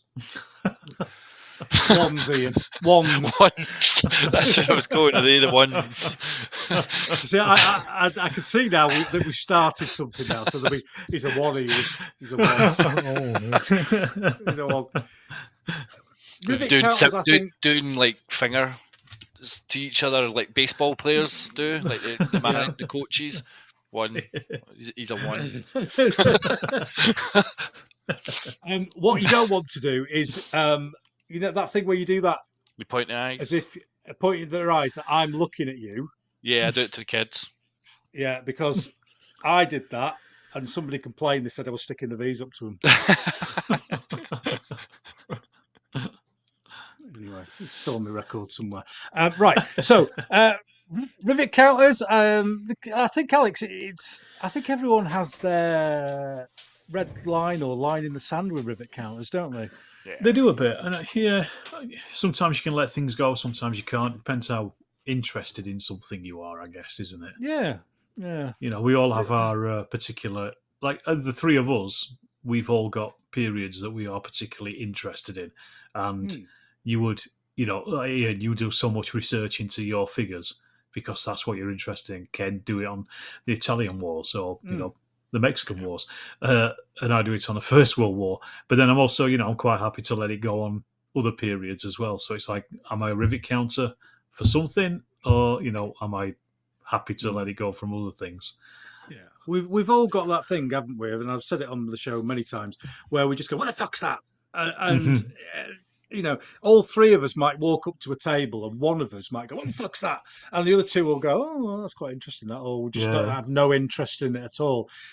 Like, you know, going back to the front cover of the Wargames illustration rant, most people won't have even noticed that. They won't have even got it. And loads of people will be painting their bandana wrong for the rest of their lives on the back of that front cover, unless they listen to this or I see it at a show. Somebody recently having a big rant about the latest Wargames illustrated issue because it's Robin Hood on the front. Yeah, I've seen this, and kind of this is what's led. It's like the typical fantasy version of Robin Hood and how we would look at him, and people are like, "What the fuck is Robin Hood?" This is kind of what's brought me back to actually releasing this video that I did. That I kind of thought, am I the only one out there who's thinking this? Who's flicking through the magazines and going every other page, what the fuck is this? And maybe I'm not. Maybe I'm just old and bitter. It's as you say, accept that. The rivet counter thing, I think, is because there's certainly things that I'll maybe see and I'll go, maybe you kind of sometimes I put in the disclaimer saying, sorry, I don't like being that guy, but maybe you've painted this way and it's maybe wrong. But then I get it as well because, like, as I say, you put research in, you bring out French figures, but War Washing Succession there's probably like 3 different coat cuts in terms of where the button placement and the pocket placement is. But you have to go with one, and somebody will go, well, why did you not do that one? I had to go picking one of them. Yeah, I've got to choose one, yeah. Yeah, exactly. And Slow Players was actually, the original nomination was in relation to somebody who quite clearly is deeply affected by this, in that they, in fact, it might have been the lad from the Wargame Shed, I can't remember his name now, Gary Clark. And he was kind of saying it's the player who turns up on a club night when you've got 3 hours and they spend 2 hours setting up. That was okay. So that kind of slow player, not playing the game slow. It's it's just we're sitting around chatting for half an hour and then slowly moving into it, and you're like, well, this is my gaming time is now getting eaten into. I've got quite a good friend that I game with quite a lot, George, and we joke about it because he knows he is like that. But not it's not necessarily a setting up thing. It's like when you're playing, he likes to stand up and go and look at other, like you're at the club, Yeah. and go and look at other people's tables, and he'll be chatting, and I'm like, Yeah. George, sit in your fucking arse. It's like, it's your turn, and I'm just sitting there going, like, sit down, and he's like chatting away, and I'm like, just sit down. He's like, oh, sorry, and then 20 minutes later, he's up again and he's away talking to someone else. I'm like, fuck. And he's like, oh, sorry. He's like, oh, I'm trying to play a game and I'm away chatting. What am I like? I think that that's the definition. And a lot of people were going, indecisive players and slow players are two different things. And I think the issue is that they're ones, and that you can't put like a paragraph explanation for everything. Like this cup of coffee is hot. You kind of have to. You can't dumb it down to the lowest levels every single time. So that's Rivet Counter's got 130 votes in the preliminary round. Slow players 52. So game number 2. We have 5. 5 is rules with no index. Oh yes, yeah. Chuck them on the fire. Has Border Reavers got an index? I was going to say before we go, let's make sure that Ian's got indexing. I do. And it can be so difficult because we were recently playing Muskets and Tomahawks in here, and it doesn't have an index. But somebody on the Facebook group set up one. He's created a Word document, and it's the most helpful piece. Because you're like, right, like I need to find this rule, like go to the index. So I'm like jumping on, so I've not printed it out, it's on my laptop, so I'm looking at the rules going, I'm not too sure. Let's search the index. Right, it's on this page. Yeah, it can be I do think about people like that in because there was a guy who did an index for all the miniature war games, starting from number 1, and put it on the internet as like a spreadsheet download, and you could kind of put in War of Austrian Succession or whatever, and it would tell you what then list what magazine it's in. And I kind of was torn between, is this man an absolute hero of our time, or has he ever touched a girl? Yeah, or is he, Yeah. It was very helpful, but I'm not 100% sure that the sacrifice to your personal life was worth it. But thank you anyway. Ian, the away team is number 13 now. Unlucky 13 is another one of my fucking pet hates. Is doorstep bases. I don't know what that means. Thick. Not you as well. Just big thick bases. Yeah, the thick ones, is it not? Oh, okay. Yeah. So let's say how thick. So you've got, let's say, a 15mm figure. Yeah.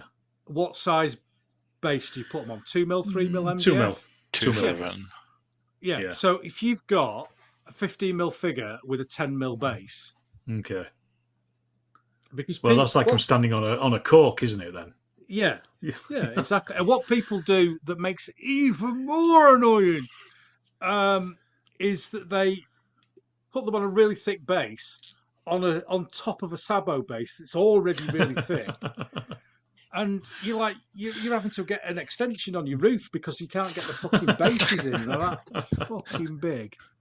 It increases the line of sight. Yeah, I can see you over that hedge. If somebody brings a game out where circus performers on stilts are fighting each other, fucking chicken jousting, don't be listening because you'll be doing it, then fair enough. But no, anyway. Yeah, it's not something I've ever been affected by, I don't think. No, it's thought about. it's that one of those what the fuck's that moments for me. You're It right. really, and it's Simon Miller who put that into Room 101. Right. And Is it not more it of an drives me mad. Is it not more of an old school thing that though? I don't know if you see it as much now. I think the old school. Well, it depends how old school you're going.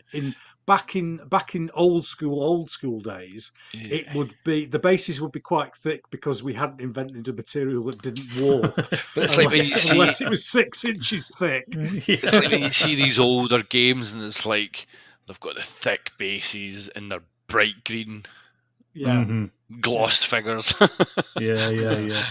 But that's kind of coming back into vogue a little bit, isn't it? Yeah. I mean, it's like it's nice to see it. I like it when I see those kind of things when people go all out and do a really weird, 1970s style Spencer Smith's all exactly the same thing. I wouldn't do it myself, but I think it looks fantastic. You know what I mean? It's just as a one-off.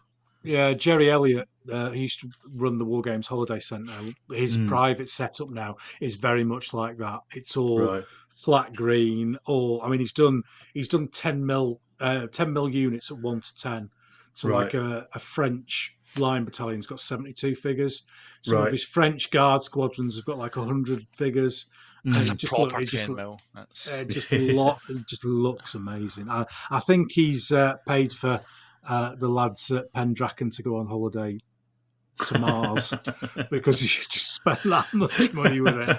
There's nothing worse than seeing a 10 mil unit and they still do it, and I want a 20 ratio, and you're like, yeah.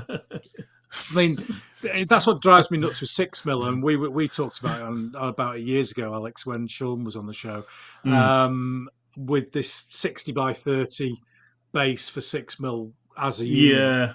And it really, for me, the advantage of 6 mil is that ability to make it into make it into a little vignette, isn't it? Do something nice with it. Yeah, exactly. So in the preliminary round, rules with no index got 142 votes, and doorstop bases got 54. Okay. So game 3,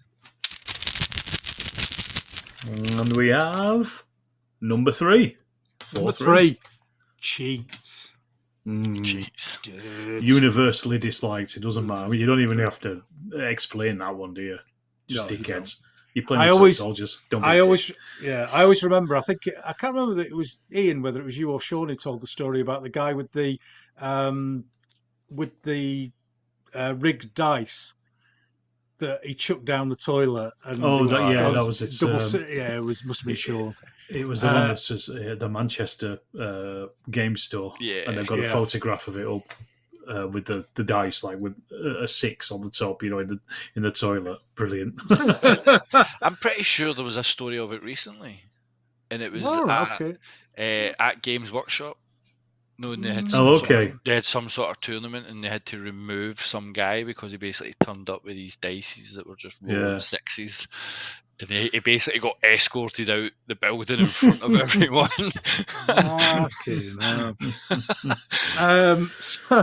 Their cheats will play. Tough round, whoever comes out Number here. 15. Ooh, 15. I think excessive game counters. Yeah, I'm not keen on those.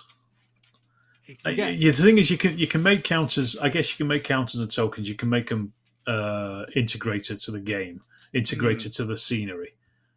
You can you could have casualty markers with casualties on or whatever, that kind of thing. But yeah, too many tokens. There was that game V for Victory. World War II game. 5 for Victory. 5 for Victory. 5, yeah. 5 for Victory. Sorry, and that was just so token heavy. It's like this is board game level token heavy. You're beyond it at this point. It's one of those things you end up ignoring though. It's like, because I play Star Wars and there's hundreds of tokens. That's but you're like, I just ignore it. That's why I stopped playing Legion, because there's just too many tokens. And it's why I didn't like thingy as well, Dead Man's Hand. Again, it just felt like the table just got suddenly full of clutter. Like everything's got a little token to add to it. Bloody hell, just ease up on them.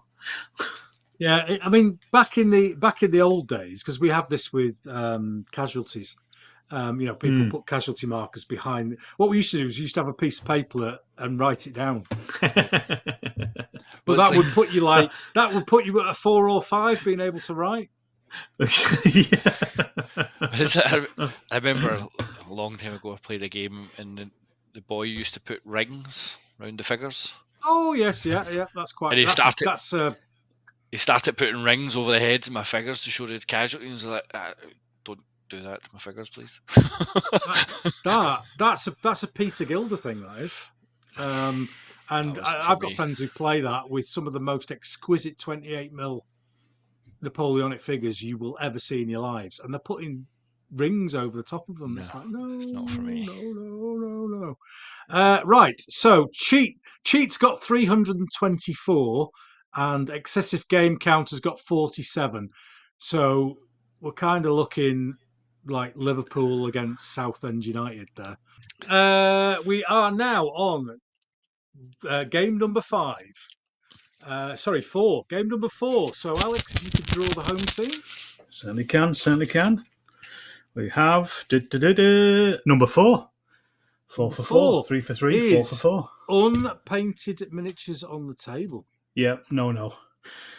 One small caveat. If you're 12 and you are only just into wargaming, fine. Yeah. If you're in your mid-40s and you've been wargaming for decades, no. Paint them or GTFO.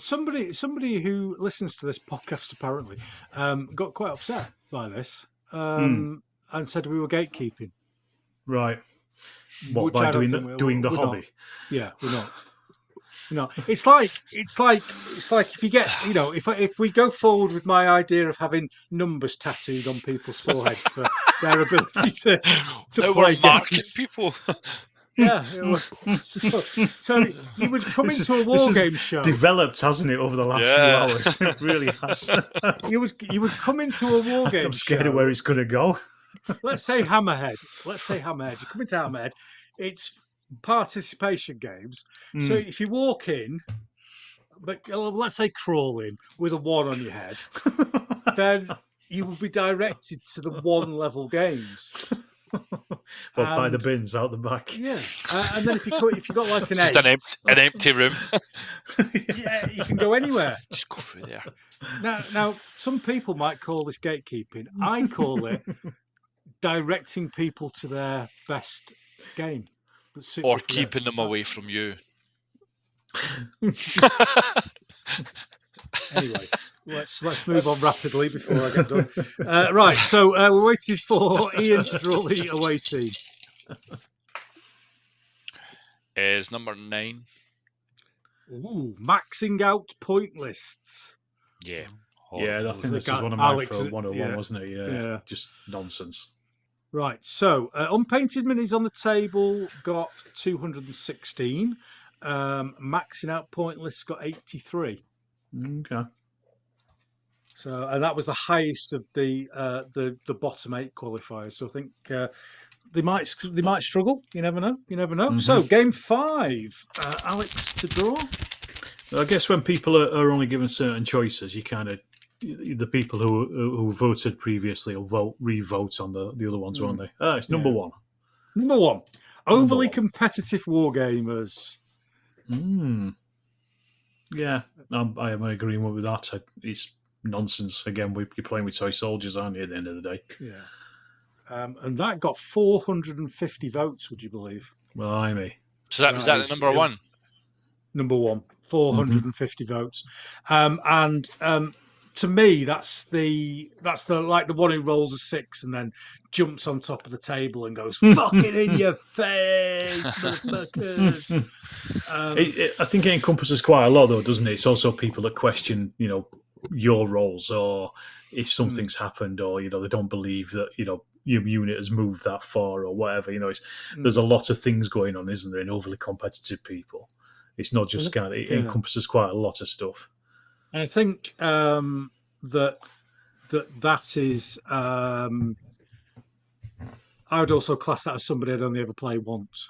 Yeah. Once would be too many times. Yeah, definitely. Right. So the away team in game 5. Number 12, 1 and 2. Ooh, that is those who criticise but don't do. So there's like people who suggest So suggest topics but don't vote for them. yeah, that's one. I had one. I Gungle Food Painter or something. Fucking. You don't paint. You don't fucking paint horses like that. That horse is wrong. This is fucking right. Well, that's. Thank you very much. I've been, painting for 45 years. I always like to learn. Let's have a look at some of your figures then. You don't need to look at my figures. You don't need to look at. You're just going to say the shit. Well, if the shit, I'm going to say the shit. But if they're really, really good and I can learn something from them, then share them with me.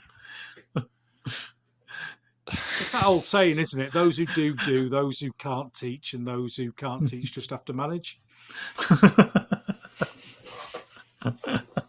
Another pet hate there of Ken's coming through.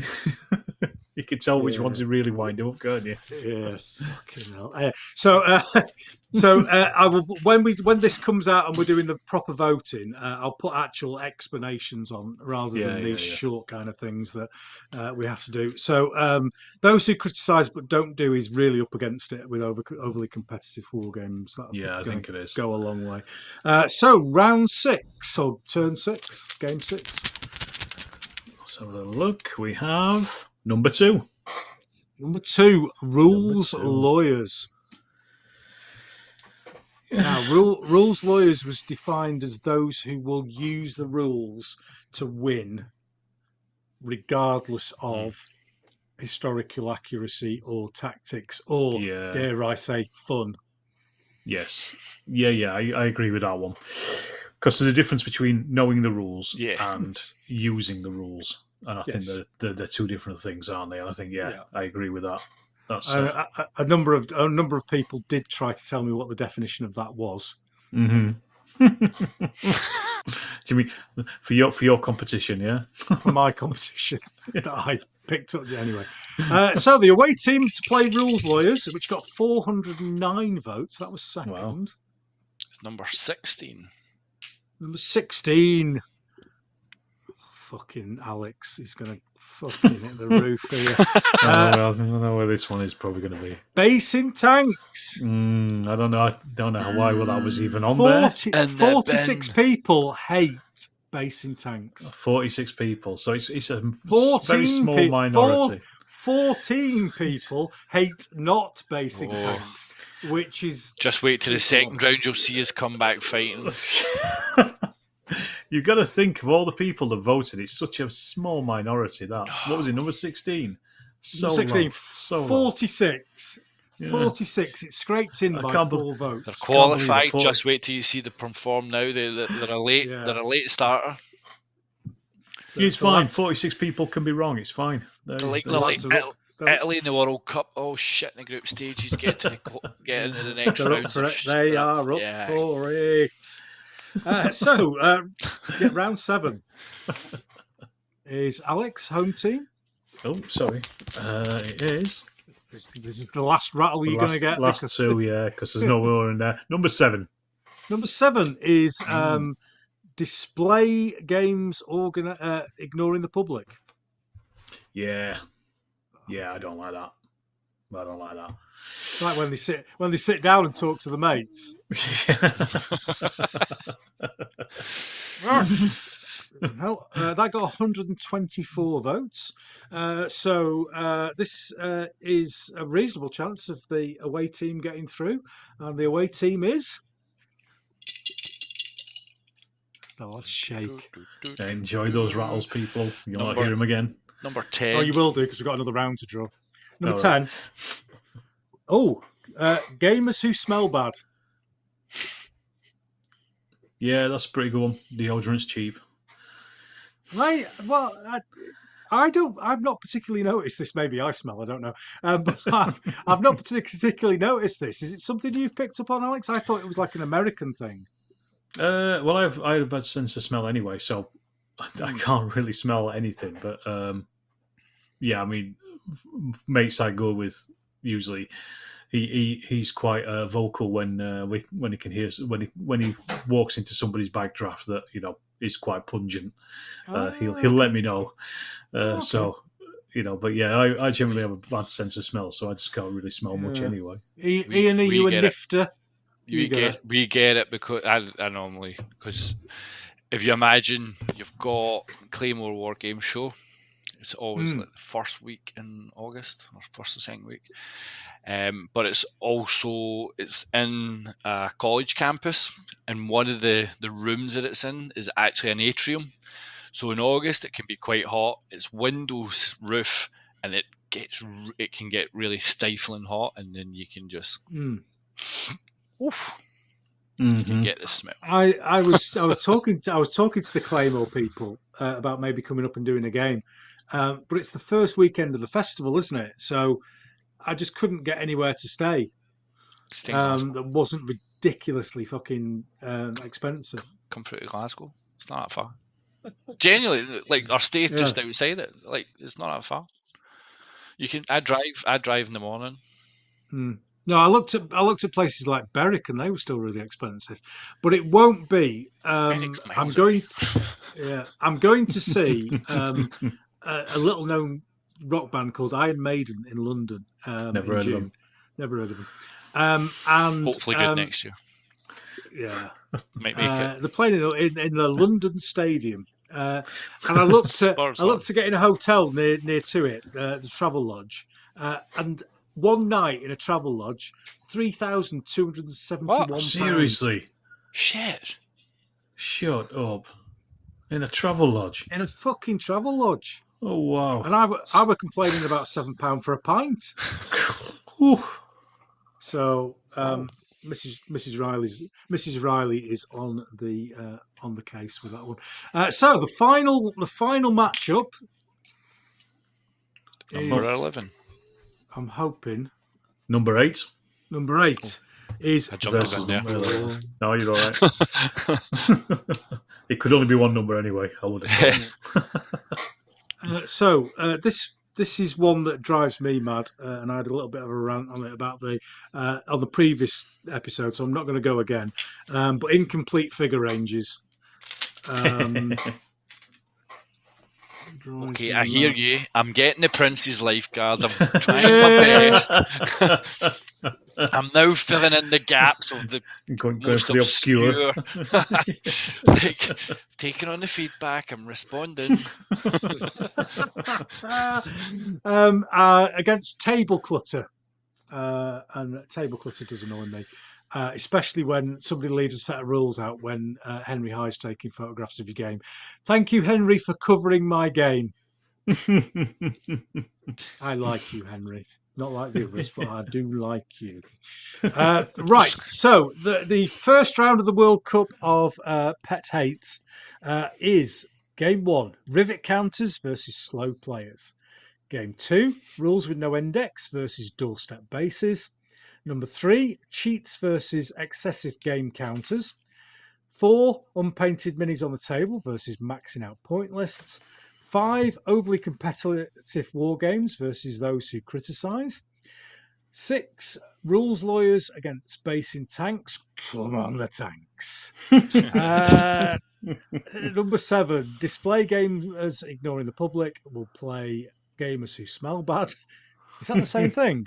That could be the same thing, couldn't it? You can have smelly, much. Yeah. And finally, incomplete figure ranges will meet table clutter. So, if you would like to, just like a vasectomy, put your balls back in your bags.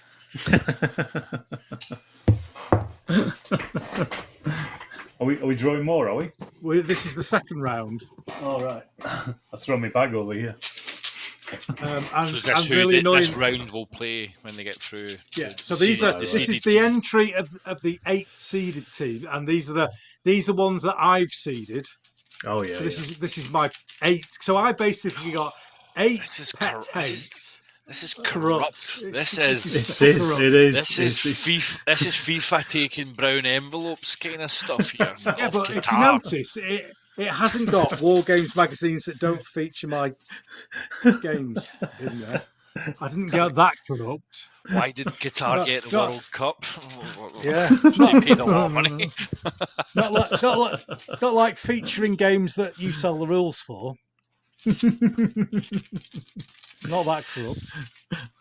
Anyway, so what we're going to do is we're going to Alex, who will draw the home teams again, and Alex will be drawing the seeds, and then Ian will draw the leftovers. away team, which will be the winner of whichever number game, and you can go back to 1 to 8, Ian, or is that a problem? I just scored them all out, man. I can change the numbers. I'll change the numbers at my end. You keep them like that. You keep them like that. Yeah, because I can't change my numbers. Yeah. Not without Right, popping these caps off. Ian, I've changed them at this end. Don't Right. worry. Oh, God. I thought you were going to fucking go off on one then.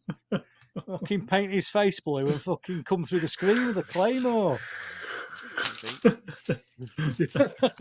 Right. So, Alex, the first one. It is number 2.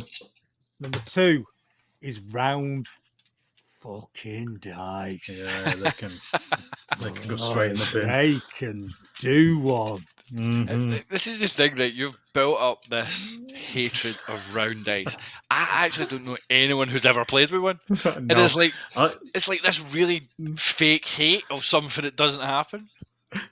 Well, I bought one in about 1986, Yeah. and that's the only time I've ever seen them. Well, a really funny thing that happened at Salou was that somebody came up to me who listens to the show, and he said, "Oh, I've just been up to this bloke who sells loads and loads of dice, and asked him if he had any round dice, and he got really upset. And I think loads of people had gone up to him and said, so either this bloke listens and he's just going to ignore it, or he doesn't listen and he's just bought 20,000 fucking round dice because he thinks next time he goes to the shop somebody's going to buy them all. Anyway, round dice will play. Number 10. The winner of rules with no index or doorstep bases.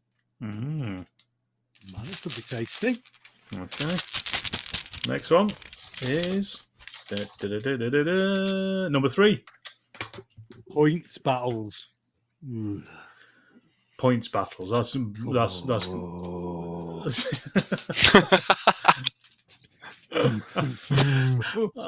I'm kind of easy on that one.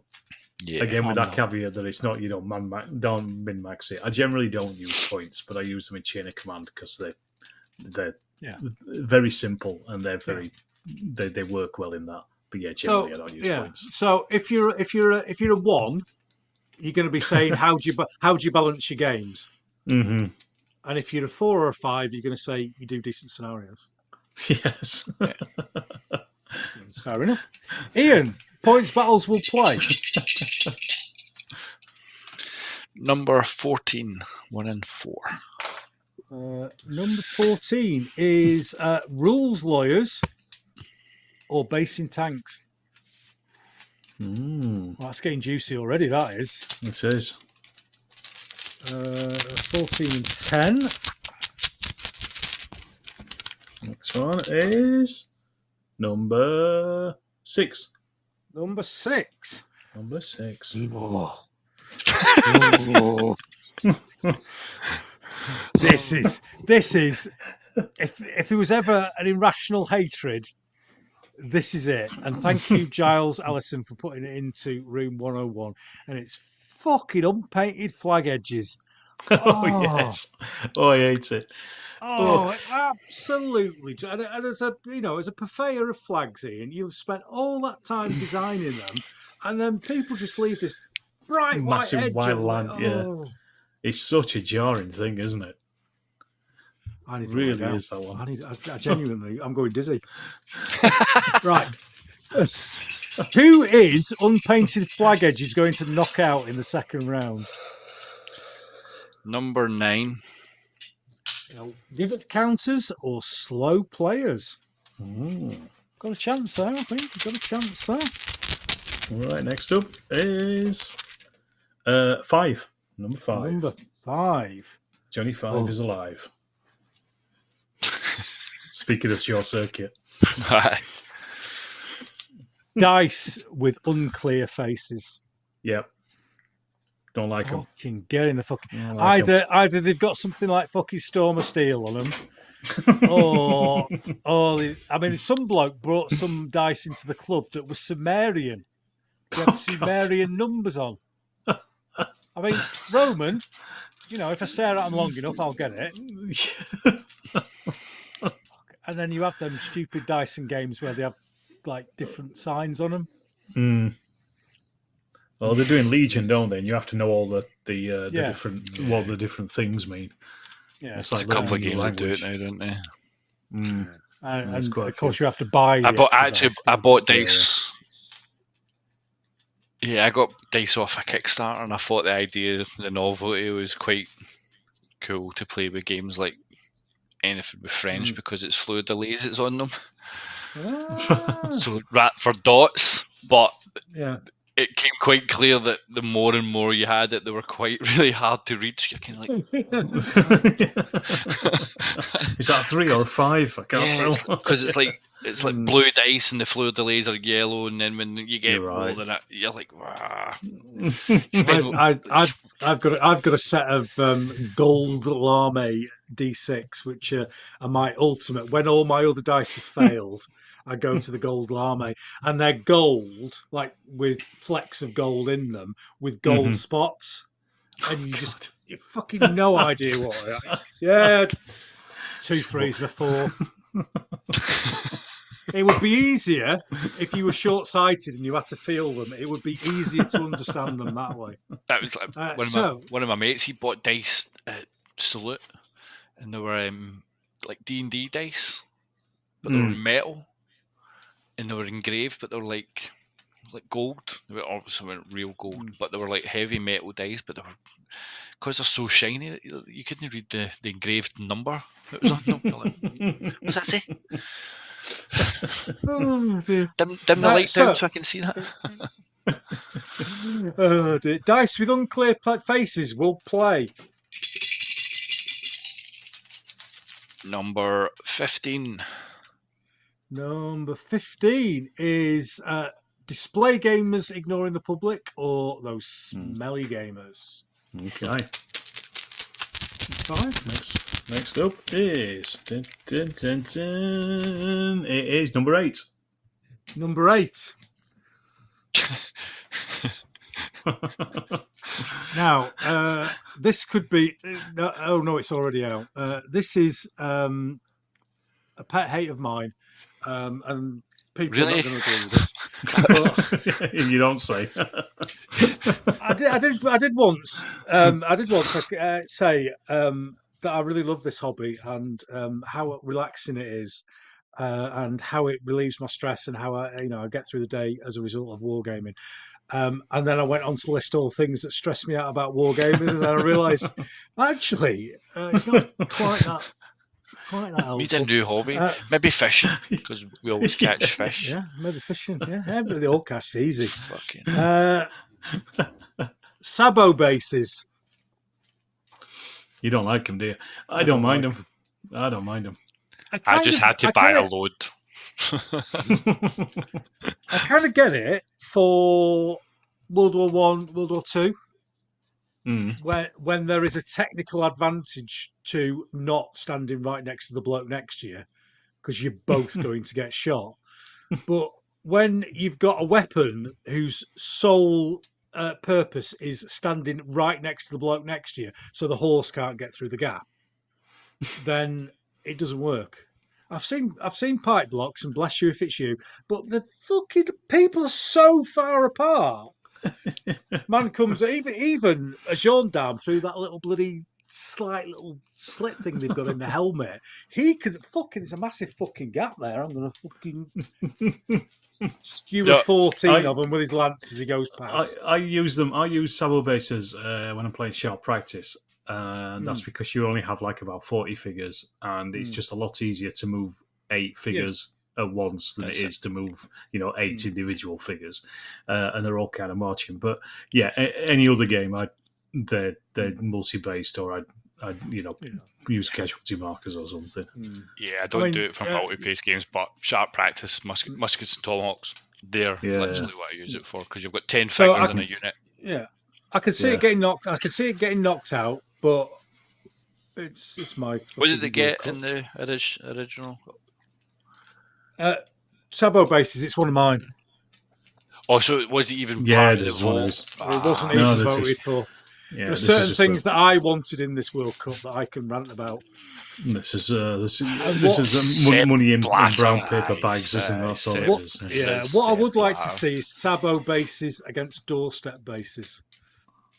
That's just going to light Facebook up with, oh, they're the same thing. No, they're not. Anyway, Sabo bases is playing. Go on, Ian. You're on. Yep. Number 16 is incomplete figure ranges or table clutter. I think they're both of them are eyeing up the quarterfinals. I think they are. My hands in there, and I've got a number 4. The next one. Right. Every one of this these, is the one. Your blood pressure's just like every time, every number Alex draws, it's just like. Now, this is so specific to me that it's going to get knocked out straight away. This has got to be the worst wargaming gadget ever, and it's the painting portaloo. Yes. Yeah. That definitely must be up there. Oh yeah. Now, as I've said on here before, I'm an engineer, and I like to see people with innovative designs to solve problems. Mm-hmm. This is not an innovative design, and it's not fucking solving a problem, because water comes out of the tap, you put it in a cup. I've got a little Valiant cup, if you remember that film that I stole off my son when he was 10, and I still used to wipe my brushes out. I don't need to press a button and a little bit of water comes down into a little tray. Right, I'm back in the room now. I'm feeling all sweaty. Ease up. Painting portaloo will knock out. Number 12. Number 12. That is unpainted minis on the table or maxing out point lists. Unpainted minis is looking like a good bet for the quarters there. Yeah. So game 7 is number 7. This is the one. I wouldn't have thought number 1 was the one. This is the one that I think it's overtaken Round Dice now. I think. Okay. And it's factions. Yeah. Fucking factions. Oh. And then what makes it even worse is the number of younger wargamers who go, "What's wrong with factions? I've got my British force and it's my faction." It's not a faction, is it? No. And in having a Papal States faction in Trench Crusade. Was it not? Did you not have a recent rant of factions within nations as well now? Probably. So there was different factions within, like, the German army. So God, yeah. That was saying like Eastern faction and the Western faction. Yeah, it was a YouTube video where he was reviewing a game, and he goes, "I've got my Soviet faction, and I've got my American faction, and I've got my 2 German factions." What the fuck? 2 German factions? I was thinking. SS, Wehrmacht, Abwehr maybe. No, Eastern Front and Western Front. Who the fuck? 2 separate factions. Anyway. Well, it's just, I don't know. Yeah. So maybe it's just because one's happier than the other.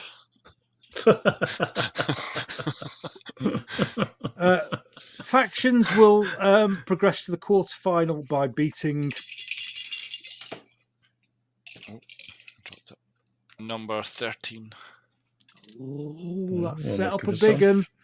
That's cheats or excessive game counters. Ooh, so that could be cheats versus factions.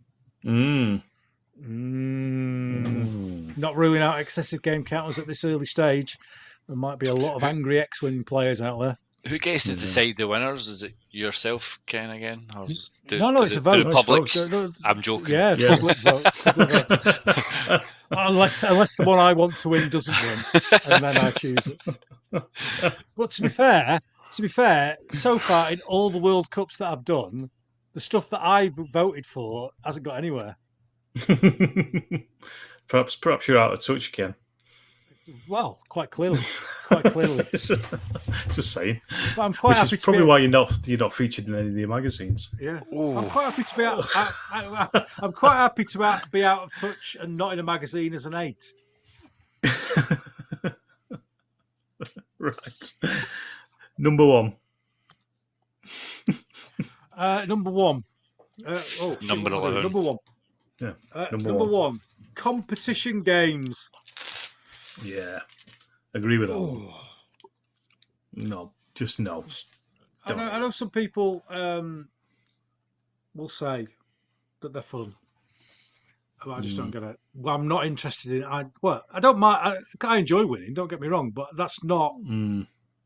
I'd rather have a glorious cavalry charge that ends in failure, and the last man makes it back and tells the general with his dying breath that they tried the hardest, than tabling someone on turn 2. Yeah. What's the fun in that? Yeah, and jumping on the table and going, in your face.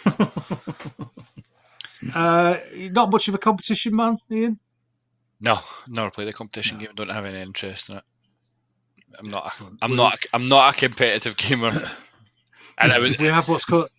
I don't have the ability to be. Yeah, I would be really rubbish. I'd be out in round 1 at every competition. So excellent. So that should leave number 11. Yep. I've got it wrong. Have I got it wrong? Edit this bit out, Ken. Edit this bit out. I have got it wrong. 9, 10, 11, 12, 13. Oh, right. I've just said it wrong. Factions will play overly competitive wargamers or those who criticise, and competition games will play cheats or excessive game counters. Okay. Well, there you go. There you see. You see now, ladies and gentlemen, if it comes out that yours doesn't win, but Ken's does win, that's where the cheating started right there. That's where the rot set in immediately. Before we even do anything further, how can you trust any of the results of this competition? You can't. You just can't. I choose my guests on the show. I do what I want. They don't just email you and tell you they're coming. No, they don't just tell me they're coming on. Because you know what? You're not. I've got a big long list. I have you two on quite regularly. I know you do. Yeah. More for you, I say. So I am hoping that the first round will start on Monday the 9th of June, if I can get this podcast out in time. And each of the ties will appear on the Yorkshire Gamer Facebook page, and you will be able to vote for one of the other, and the votes will be open for 3 days, and the winner will go through to the next round. And I will place up the brackets, as the Americans call it, because there was nothing. Factions. Not factions. Nothing was seeded, so the seeds are determined by the way they've come out. So Round Dice is the number 1 seed, Competition Games is the number 8 seed. So they would meet in the quarterfinals, wouldn't they? If they all progressed. So that concludes the draw for the World Cup. Thank you very much, gentlemen. You have made that extremely entertaining. You're welcome.